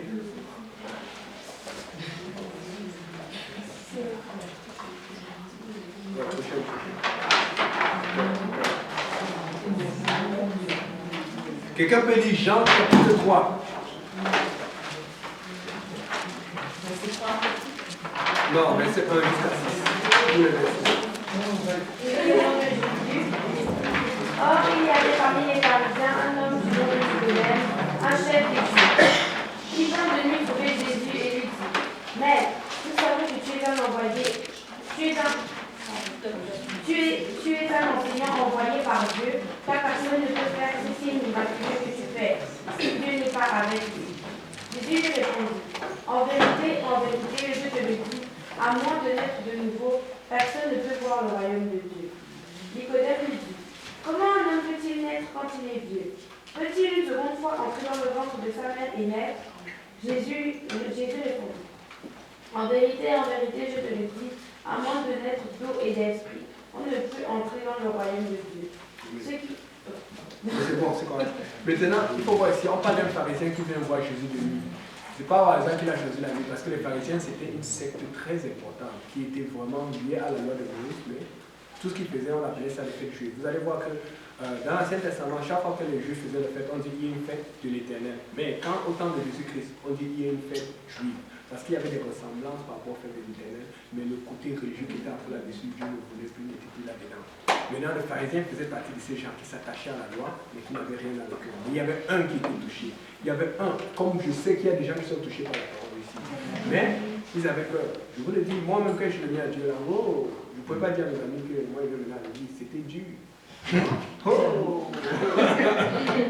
C'est impossible, je m'appelle, c'était soir, j'habitais à Côte des Neiges,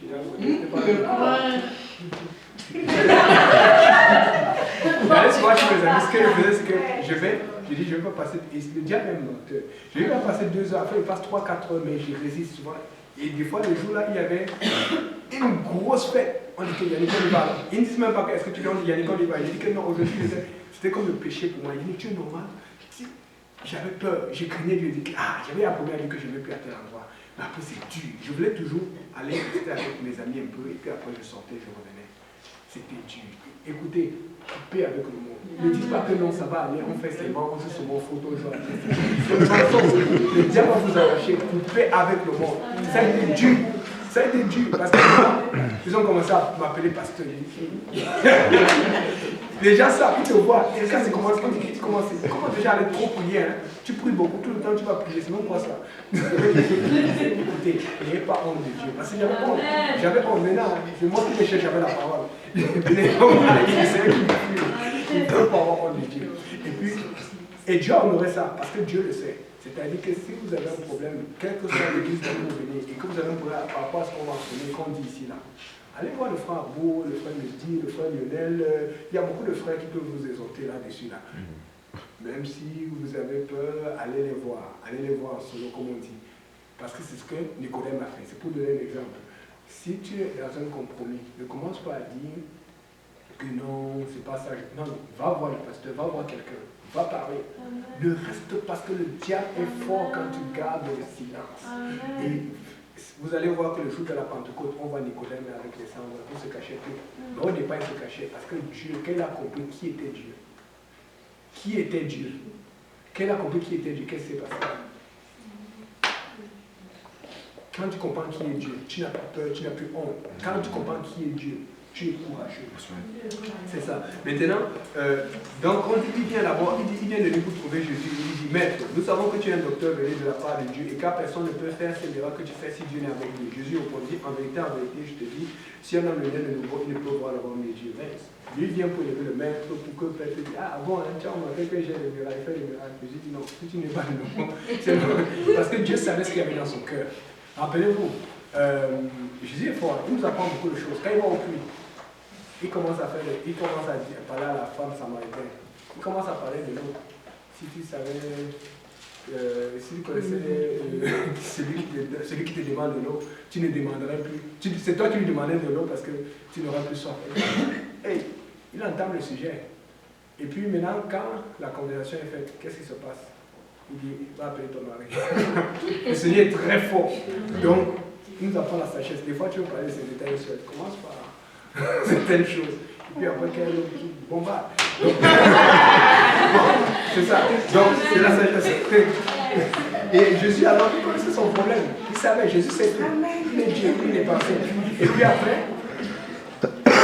il dit que non, il faut que si tu n'es né de nouveau, tu peux rentrer. Nicolas dit, mais comment quelqu'un peut naître de l'eau? Il doit rentrer dans le ventre de sa mère parce qu'il ne comprenait pas.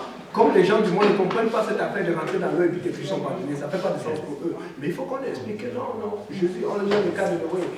L'arche a été élevée par l'eau, mais c'est l'eau qui a nettoyé ça en reposant le papier. Il faut qu'on leur explique pourquoi l'eau est importante. Il faut leur expliquer que même quand tu veux te laver, tu as besoin d'eau. Je ne vois pas quelqu'un pour se laver, il prend un peu d'eau, il prend un gobelet d'eau. Tu as besoin de beaucoup d'eau et tu as besoin d'aller dans les baignoires. Ça, c'est beaucoup d'eau, ça représente le baptême. Tu vois un peu. Et puis, il faut montrer que le feu, c'est important parce que le feu, c'est Dieu qui fait le reste. Vous n'avez pas remarqué que quand tu veux manger les aliments crus, c'est moins agréable que quand tu veux manger les aliments brûlés ou chauffés. Parce qu'il faut le feu. Quand le feu, quelque part, ça apporte le goût, ça apporte l'intensité, ça attire. Donc, on a besoin du feu après l'eau. C'est ça. Donc, maintenant, il explique. Donc, toute personne qui vient dans ce monde a besoin de naître 2 fois. Vous êtes né obligatoirement une fois parce que vous êtes né de la chair. Il y a la deuxième naissance qu'on appelle la naissance d'esprit pour rentrer dans le royaume des cieux. Parce que ça, c'est le royaume de la terre. Mais à l'intérieur du royaume de la terre, Dieu ne peut pas son royaume. C'est un royaume spirituel. C'est un gouvernement pour lequel il est venu. Voilà pourquoi les Juifs n'ont jamais compris Jésus-Christ. En fait, quand ils comprenaient le Messie, vous savez ce qu'ils comprenaient? Ils cherchaient quelqu'un pour venir les délivrer des Romains. Ils ne comprenaient pas. C'est pour ça qu'ils étaient. C'est lui le Messie. On dit non, c'est pas toi le Messie. Parce qu'ils cherchaient quelqu'un qui venait dire au nom de Jésus, tapez les Romains. Dieu était venu pour les délivrer du Romain méchant, du diable, celui qui était en train de les mettre, de les attaquer. Donc Dieu est venu pas pour le royaume de Jérusalem, pour restaurer son royaume, il est venu pour restaurer le royaume de Jérusalem spirituel, la nouvelle Jérusalem qui va venir sur terre. Parce que tous ceux qui vont dans cette Jérusalem, c'est ceux qui ont fait partie du système ici là. Hein? Quelqu'un fait partie du système? Amen. C'est ça. Donc, c'est ça. Donc, Jésus répondait en vérité à les d'eau et d'esprit, il ne peut entrer dans le royaume des cieux. Donc, c'est important. La naissance d'eau, le baptême au nom de Jésus-Christ, la naissance d'esprit, c'est le baptême du Saint-Esprit. Donc, s'il y a quelqu'un ici qui n'est pas né d'eau et d'esprit, il doit le faire ce soir. Il peut le faire ce soir. C'est très important. Parce que c'est ça qui te fait rentrer dans la nouvelle Jérusalem. C'est ça. Et on va continuer On va lire donc pour relater ça rapidement. Qu'est-ce que Pierre a fait le jour de la Pentecôte? Acte 2, 38.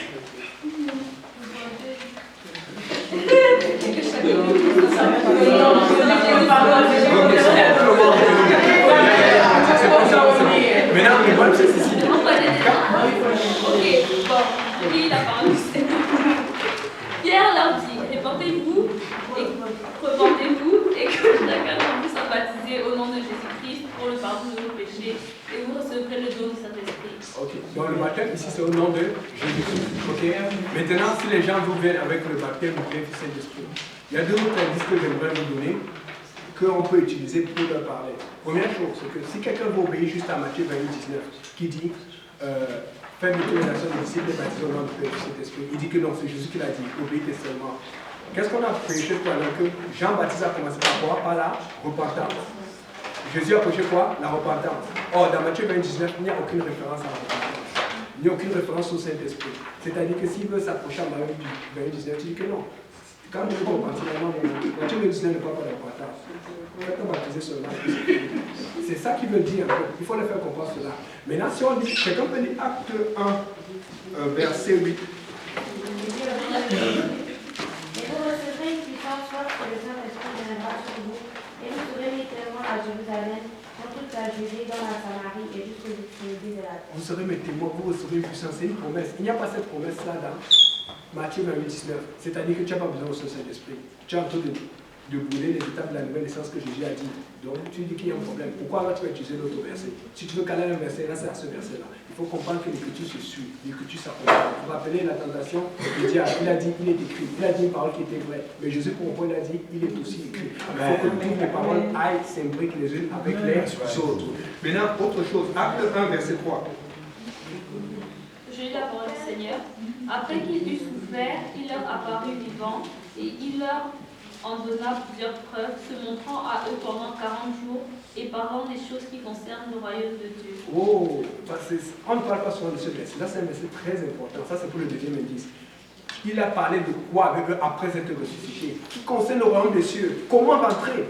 Et il a fait ça pendant 40 jours. Le Saint-Esprit est venu quand? 10 jours plus tard. Vous pensez que Pierre a oublié ce qu'il fallait dire quand il a dit sur le baptême au nom de Jésus-Christ? Pierre savait exactement ce qu'il fallait faire. Parce qu'il a parlé 40 jours avec le Seigneur et 10 jours seulement il n'a pas parlé avec Dieu. Mais il était dans la prière. Donc dans la prière, tu parles toujours avec Dieu. Il ne faut pas que vous apporte que non, on n'a pas fait ce que Jésus a dit. Il a fait ce que Jésus a dit. D'accord? On est d'accord là-dedans. Maintenant, on peut aller pour. Regardons Romains 5, verset 8.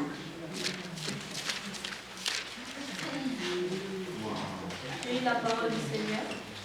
Mais Dieu prouve son amour envers nous, en ce que, lorsque nous étions encore des pécheurs, Christ est mort pour nous. Christ est mort pour nous, lorsque nous étions encore des pécheurs. La Bible dit quelque part que Dieu a regardé sur la terre, il n'a vu personne, aucun juste, tout le monde était pécheur. Et c'est ça le problème. La Bible dit dans Hébreux 9, 22 que le salaire du péché, c'est la mort. Et sans effusion de sang, il n'y a pas pardon du péché. Ce qui veut dire que dès que tu insultes, dès que tu commets un seul péché, tu dois mourir. Mais on se connaît. Si tu gifles seulement quelqu'un, tu fais quelque chose et que Dieu t'envoie, il a fait, Seigneur, quand même, toi-même là. Parce que Dieu nous connaît, mais parce qu'il savait ça, qu'est-ce qu'il a fait? Pendant un très bon moment, il faisait à ce que quelqu'un qui était innocent, les animaux, meurent pour nous. Mais nous, nous sommes honnêtes. Un animal n'a pas la même valeur qu'un être humain. Donc c'était juste quelque chose de temporaire. Mais lui, qui n'a jamais péché, il fallait un homme qui n'ait jamais péché. Voilà pourquoi Dieu a choisi d'habiter à cet homme, parce qu'il est digne de recevoir tout l'esprit du Seigneur. Et cet homme qui n'était jamais péché pouvait donc mourir pour les péchés passés, pour les péchés présents et pour les péchés futurs de toute l'humanité. Écoutez, il y a beaucoup de gens qui vont se faire baptiser peut-être le mois prochain. Mais Jésus est mort pour le péché depuis longtemps, mais il faut qu'ils obéissent pour que cela marche, pour que cette alliance marche. Voilà pourquoi c'était un sacrifice parfait, c'était un sacrifice idéal. Il fallait qu'il meure. Si Jésus-Christ ne meurt pas pour nous, ça ne sert à rien. Donc tous ceux qui prêchent que Jésus n'est pas mort ou peut-être il a été substitué à la croix là, ne les écoutez pas. Ça c'est faux, c'est archi faux, c'est diabolique. C'est ça. Donc on va vous confirmer encore cet évangile par 1 Corinthiens 15, verset 1 à 4. 15, verset 1 à 4. Je vous rappelle l'évangile que je vous ai annoncé, que vous avez reçu, dans lequel vous avez persévéré et par lequel vous êtes sauvés. Vous le retenez tel que je vous l'ai annoncé, autrement vous aurez cru en vain. J'ai annoncé à mon tour, comme je l'avais aussi reçu, que Christ est mort pour nos péchés, selon les Écritures, qu'il a été enseveli et qu'il est ressuscité le troisième jour, selon les Écritures. Okay. Maintenant, on voit bien c'est quoi l'évangile. Vous savez, avant, j'entendais parler de la bonne nouvelle évangile, c'est pas ce que c'était. Allez d'ailleurs, vous dites à quelqu'un c'est quoi l'évangile? Ah, c'est la foi en Jésus. Les gens vous disent ça. Moi, j'ai pareil. Mais aujourd'hui, moi, je savais parce que c'est. Il y a quelqu'un c'est quoi l'évangile, ils ne savent pas. L'évangile, c'est la mort, l'ensevelissement et la résurrection de Jésus. Mais maintenant, regardez, ça ressemble à quoi? L'Ancien Testament, on avait vu l'autel des holocaustes. Ça représentait la mort de l'agneau. Jésus-Christ est mort et nous on doit mourir dans le baptême. Après l'autel, il y avait la cuve des reins, ça représentait le baptême. Jésus-Christ a été enseveli dans la terre. Quel est le but d'ensevelir quelqu'un dans la terre? C'est pour que tu ne sentes pas. Je me rappelle quand je parlais de ça avec quelqu'un, un ami qui s'est à Saint-Laurent. Ce qui est bizarre, bon, je ne vais pas me au jeu de ça parce que c'est une bonne nouvelle. Il y avait une femme qui était morte dans l'immeuble depuis 3-4 jours. Mais ça sentait mauvais, on ne savait pas. Mais c'est quand on a forcé la porte, on s'est rendu compte qu'elle était morte depuis, personne n'était au courant. Mais l'odeur, c'était grave. Maintenant, il faut comprendre ceci. Si tu n'enterres pas quelqu'un bien, ça va sentir très mauvais. Et c'est dangereux pour toi parce que les microbes et tout. Voilà pourquoi Dieu a choisi. Si maintenant pour te sauver, Dieu te demandait d'être enterré dans la terre, ça va être compliqué. Dieu te a donné la bonne façon. L'eau, tu rentres un moment, tu fermes la respiration et tu ressors. C'est fini. Mais au nom de Jésus-Christ, mais on est encore en train de discuter, de tergiverser, de vouloir mettre l'eau sur la tête. Un autre témoignage, parce que pas souvent, il avait fait mention de ça à Jules une fois. C'était le pasteur, un des plus vieux pasteurs de l'église pentecôtiste, Morel Conway. Il était parti à un deuil, il avait vu, il est parti au deuil de quelqu'un, et pendant qu'il était dans le deuil, il aperçoit quelqu'un qui était bizarre. Les gens qui sont très sensibles à l'esprit, ils ont souvent des révélations partout. Il va lui parler que toi, tout va bien. Il dit, enlève tes lunettes parce qu'il a les lunettes au sommeil. Dès que le gars a enlevé ses lunettes, il a vu comme un petit bouton ici. Là. Il a dit, toi tu as un cancer. Toi, tu es normal. Et c'était il a pris le contact du gars. Et il a continué à appeler le gars. Le gars ne voulait pas. Il voulait lui dire, pasteur, laisse-moi tranquille, laisse-moi tranquille. Je crois 7 ans plus tard, le gars appelle le pasteur. Il dit, pasteur, est-ce que tu peux venir me voir? C'est qui? Après, le pasteur finit par le reconnaître. Il doit l'adresse, le pasteur arrive. Quand il arrive dans la maison était lugubre, ça sentait mauvais. Et le gars était partout. Et la Bible dit, il raconte dans son témoignage que ça avait déchiré, quand ça avait mangé toute sa chair. Que c'était, tu pouvais quasiment voir les yeux, les os et tout ça là. Et il disait que je demande pardon, je ne sais pas, j'avais peur d'aller à l'hôpital. Il dit, mais pourquoi? J'avais peur qu'on me dise que j'ai le cancer. Oh, tu n'as pas peur de dire que tu es dans le péché? Va parler à quelqu'un. Et c'est ça, des fois tu peux sentir que tu as le péché, tu dis que non, je pense, ça va aller, ça ne va pas aller. Le diable va t'avoir, sors du péché, va voir quelqu'un, lis ta Bible et obéis à Dieu. Amen. Et maintenant, ce qui se passe, c'est qu'il dit, voilà, le pasteur a été sage et tout, il n'a pas accusé et tout, mais le pasteur, ce qu'il a fait, c'est que sous l'onction du Saint-Esprit, il a mis la main sur lui, il s'est mis à prier.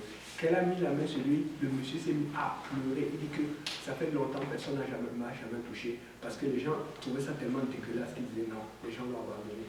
Mais le pasteur, lui, voulait prier. Tu sais, un bon pasteur, tu veux prier. Pour les voix de qui. Et c'était un réflexe. Et il était touché. Et il a demandé au pasteur, attends, avant de partir, baptisez-moi maintenant. Mettez comme. Il paraît qu'il ne pouvait même pas toucher, il ne pouvait pas se laver. Si le toucher, c'était douloureux. Il a demandé de mettre un mouchoir sur sa tête pour le baptiser par expression. Le pasteur dit jamais. Parce qu'un pasteur, un vrai pasteur ne baptise pas par expression. Parce qu'il faut l'immersion. L'immersion, Jésus-Christ a été enterré. Comment tu peux être enterré si on met l'eau sur ta tête? Tu dois rentrer dans l'eau. Et c'est même cela, ça nous dit ça dans Romains 6, nous avons été ensevelis à lui par le baptême. Voilà pourquoi les gens qui vont vous dire que non, pourquoi on baptise lui dans les eaux, dans les lacs et tout ça. C'est pas ça. Avant, il n'y avait pas de piscine comme aujourd'hui. Le principe, c'est l'enterrement. Si le corps, même si les gros commencent, si son corps rentre dans l'eau, ça va. C'est ça le c'est vrai. C'est pour ça que si vous voyez dans le cadre du tabernacle, si vous regardez la cuve des reins, il n'y avait pas de dimension pour la cuve des reins. Parce que, on sait bon, c'est ça. L'essentiel, c'est que tu rentres, tu es enseveli totalement. Et puis, après ça, qu'est-ce qui s'est passé? Il est parti, il a laissé le monsieur. Et c'est bizarre, quand quelqu'un veut être sauvé, il devient subitement intelligent. Les gens disent qu'ils ne savent pas quoi faire. Le monsieur a rappelé le pasteur, il dit, pasteur, j'ai une idée. Hein? L'idée est venue dire, quand tu vas te sauver, il ne faut pas, ne sommes pas hypocrites parce que Dieu connaît nos cœurs. Dieu connaît nos cœurs. Ce qui dans ton cœur va sortir. Rappelez-vous quand Esaü voulait se venger contre son frère.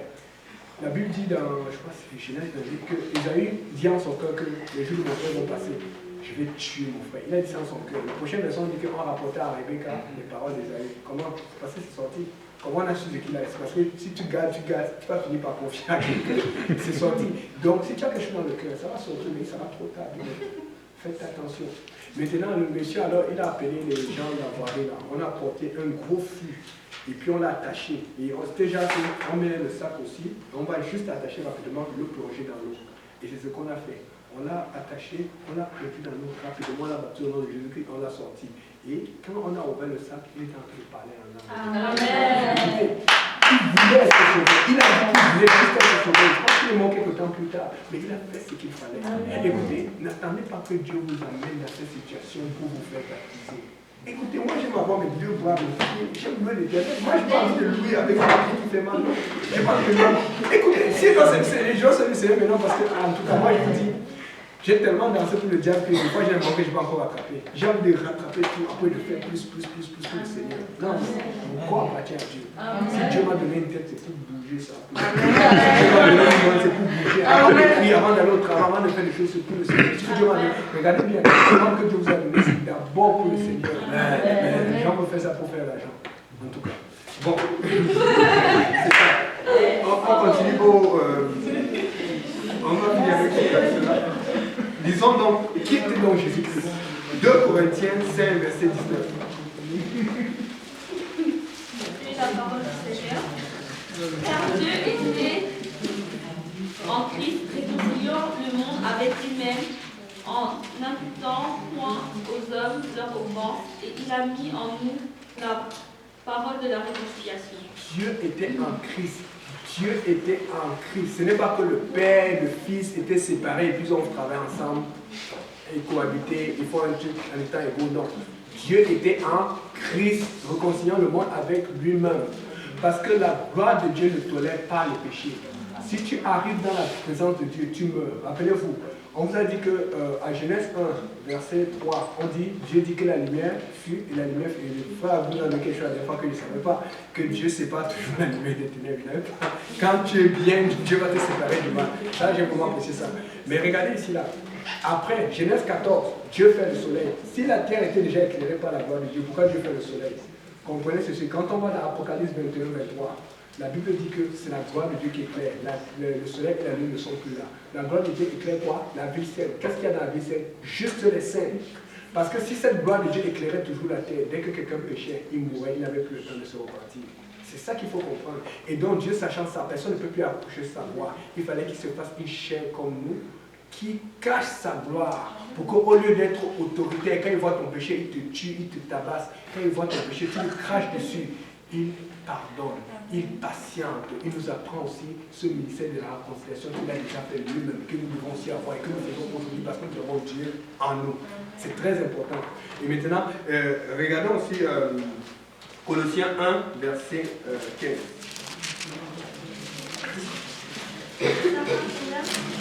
Colossiens 1, verset 15. Il est l'image de Dieu invisible, le premier-né de toute la création. Il est l'image de Dieu invisible. Il est l'image de Dieu invisible. Parce qu'on ne peut pas voir Dieu. Parce que des fois, c'est la conception, comme aussi j'avais, quand on parlait de Dieu, j'avais l'impression que c'était, tout qu'on dit peut-être le trône et le ciel est mon trône et la terre mon marchepied. Tu vois des gros pieds quelque part, tu vois la terre ici. Non, non, non. Parce que la Bible dit que le Seigneur se trouve sur les ailes du vent. Comment est-ce qu'on est sur les ailes du vent? C'est juste pour parler, c'est de ce que je parlais au départ quand on disait combien Dieu est grand. C'est parce que dans les termes humains, il n'y a rien de possible pour exprimer la grandeur et la puissance de Dieu. C'est pour ça que la seule façon d'exprimer ça, c'est en parler en langue.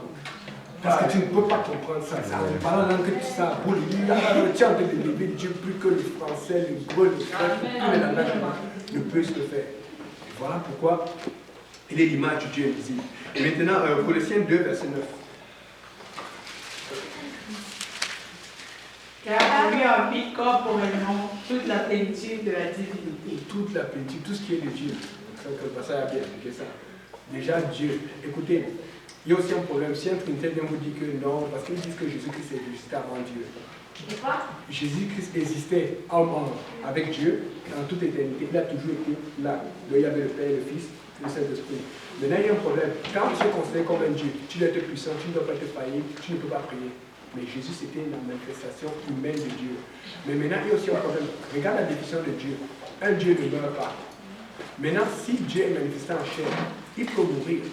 Mais si Jésus-Christ est éternel, il ne peut pas mourir. Or, tous ces trinités sont d'accord que Jésus-Christ est mort. Ça ne marche pas, il ne peut plus être Dieu. Vous comprenez un peu? C'est ce que vous avez suivi. Un Dieu ne peut pas mourir. Or, Dieu a fait une chair dans laquelle son esprit a habité. Là, maintenant, la chair peut mourir, l'esprit peut repartir, et remplir encore la chair ressuscitée. Mais eux, ils expliquent que Jésus-Christ a toujours existé éternel.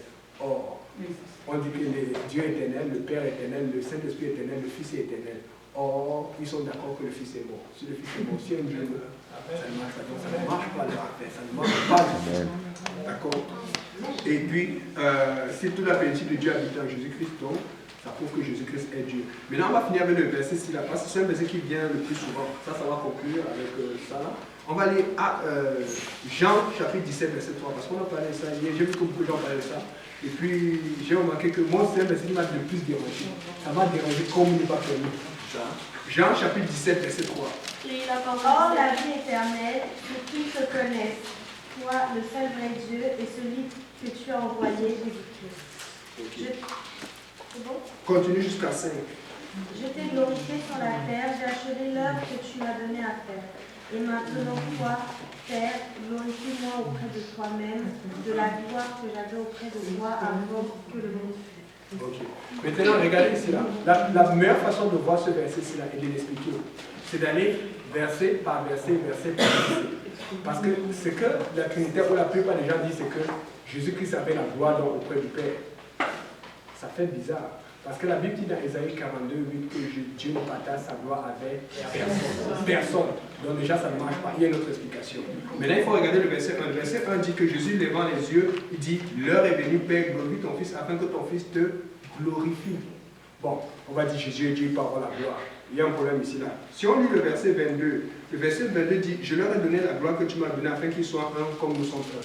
Soyons honnêtes, est-ce que Dieu peut donner sa gloire à quelqu'un? Non. Pourquoi? Parce que sa gloire divine, c'est la gloire qui existe depuis longtemps. Dieu ne peut pas donner sa gloire. Tu es avec lui. C'est lui qui t'a créé. Tu as fait quoi pour lui?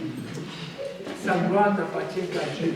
Mais quand Jésus dit, l'heure est venue, glorifie maintenant ton nom, qu'est-ce qui se passe? C'est parce qu'il est prêt à aller à la croix. Parce que c'est chapitre 17, il est prêt à aller mourir. Or, on sait qu'il a vécu, il s'est fait humilier, il a été critiqué, il a été rejeté, on l'a craché dessus. Et à cause de cela, il y a une gloire que Dieu avait prévue depuis le début de l'humanité et qui était la gloire de la croix. Voilà pourquoi Romains 8, 17. Quelqu'un peut lire Romains 8, 17?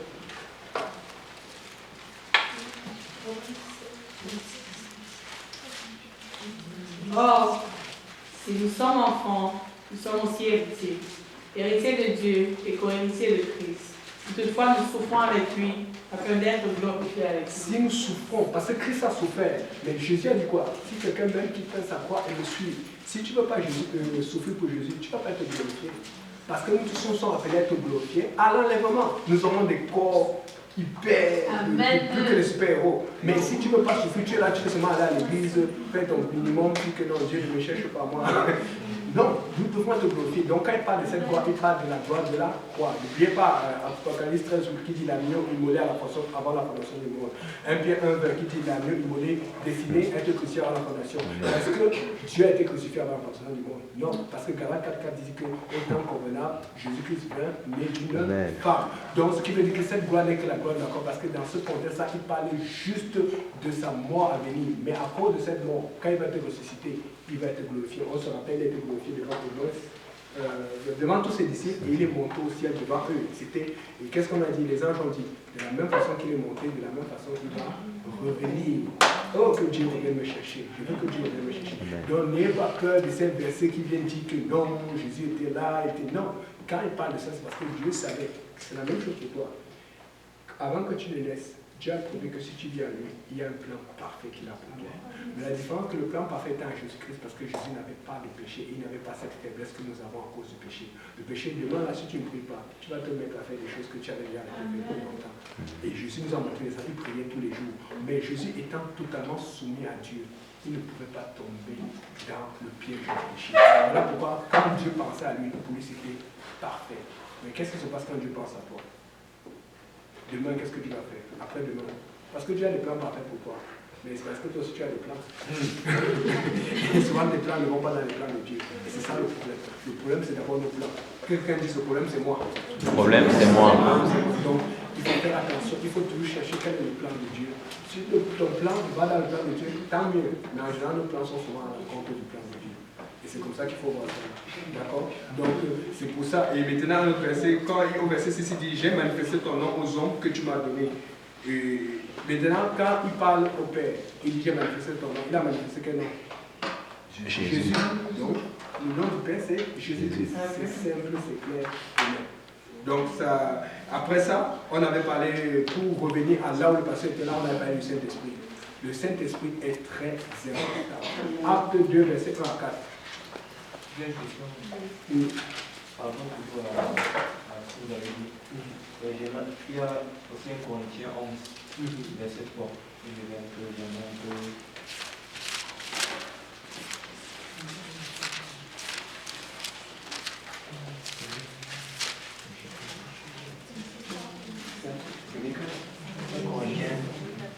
Verset 11. 1 Corinthiens 11, verset 3. Ok.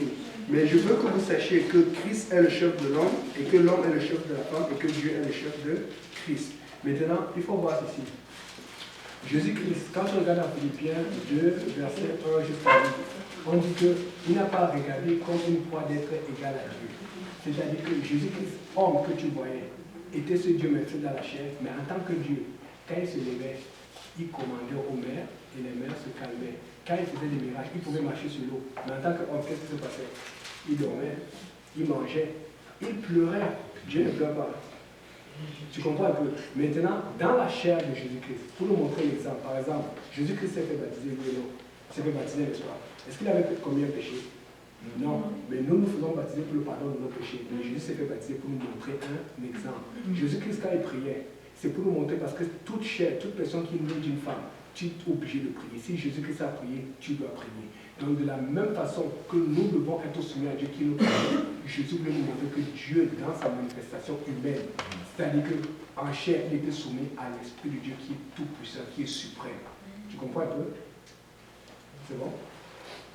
Amen.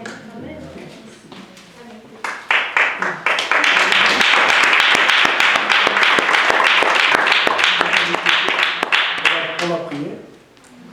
C'est bon? On va prier.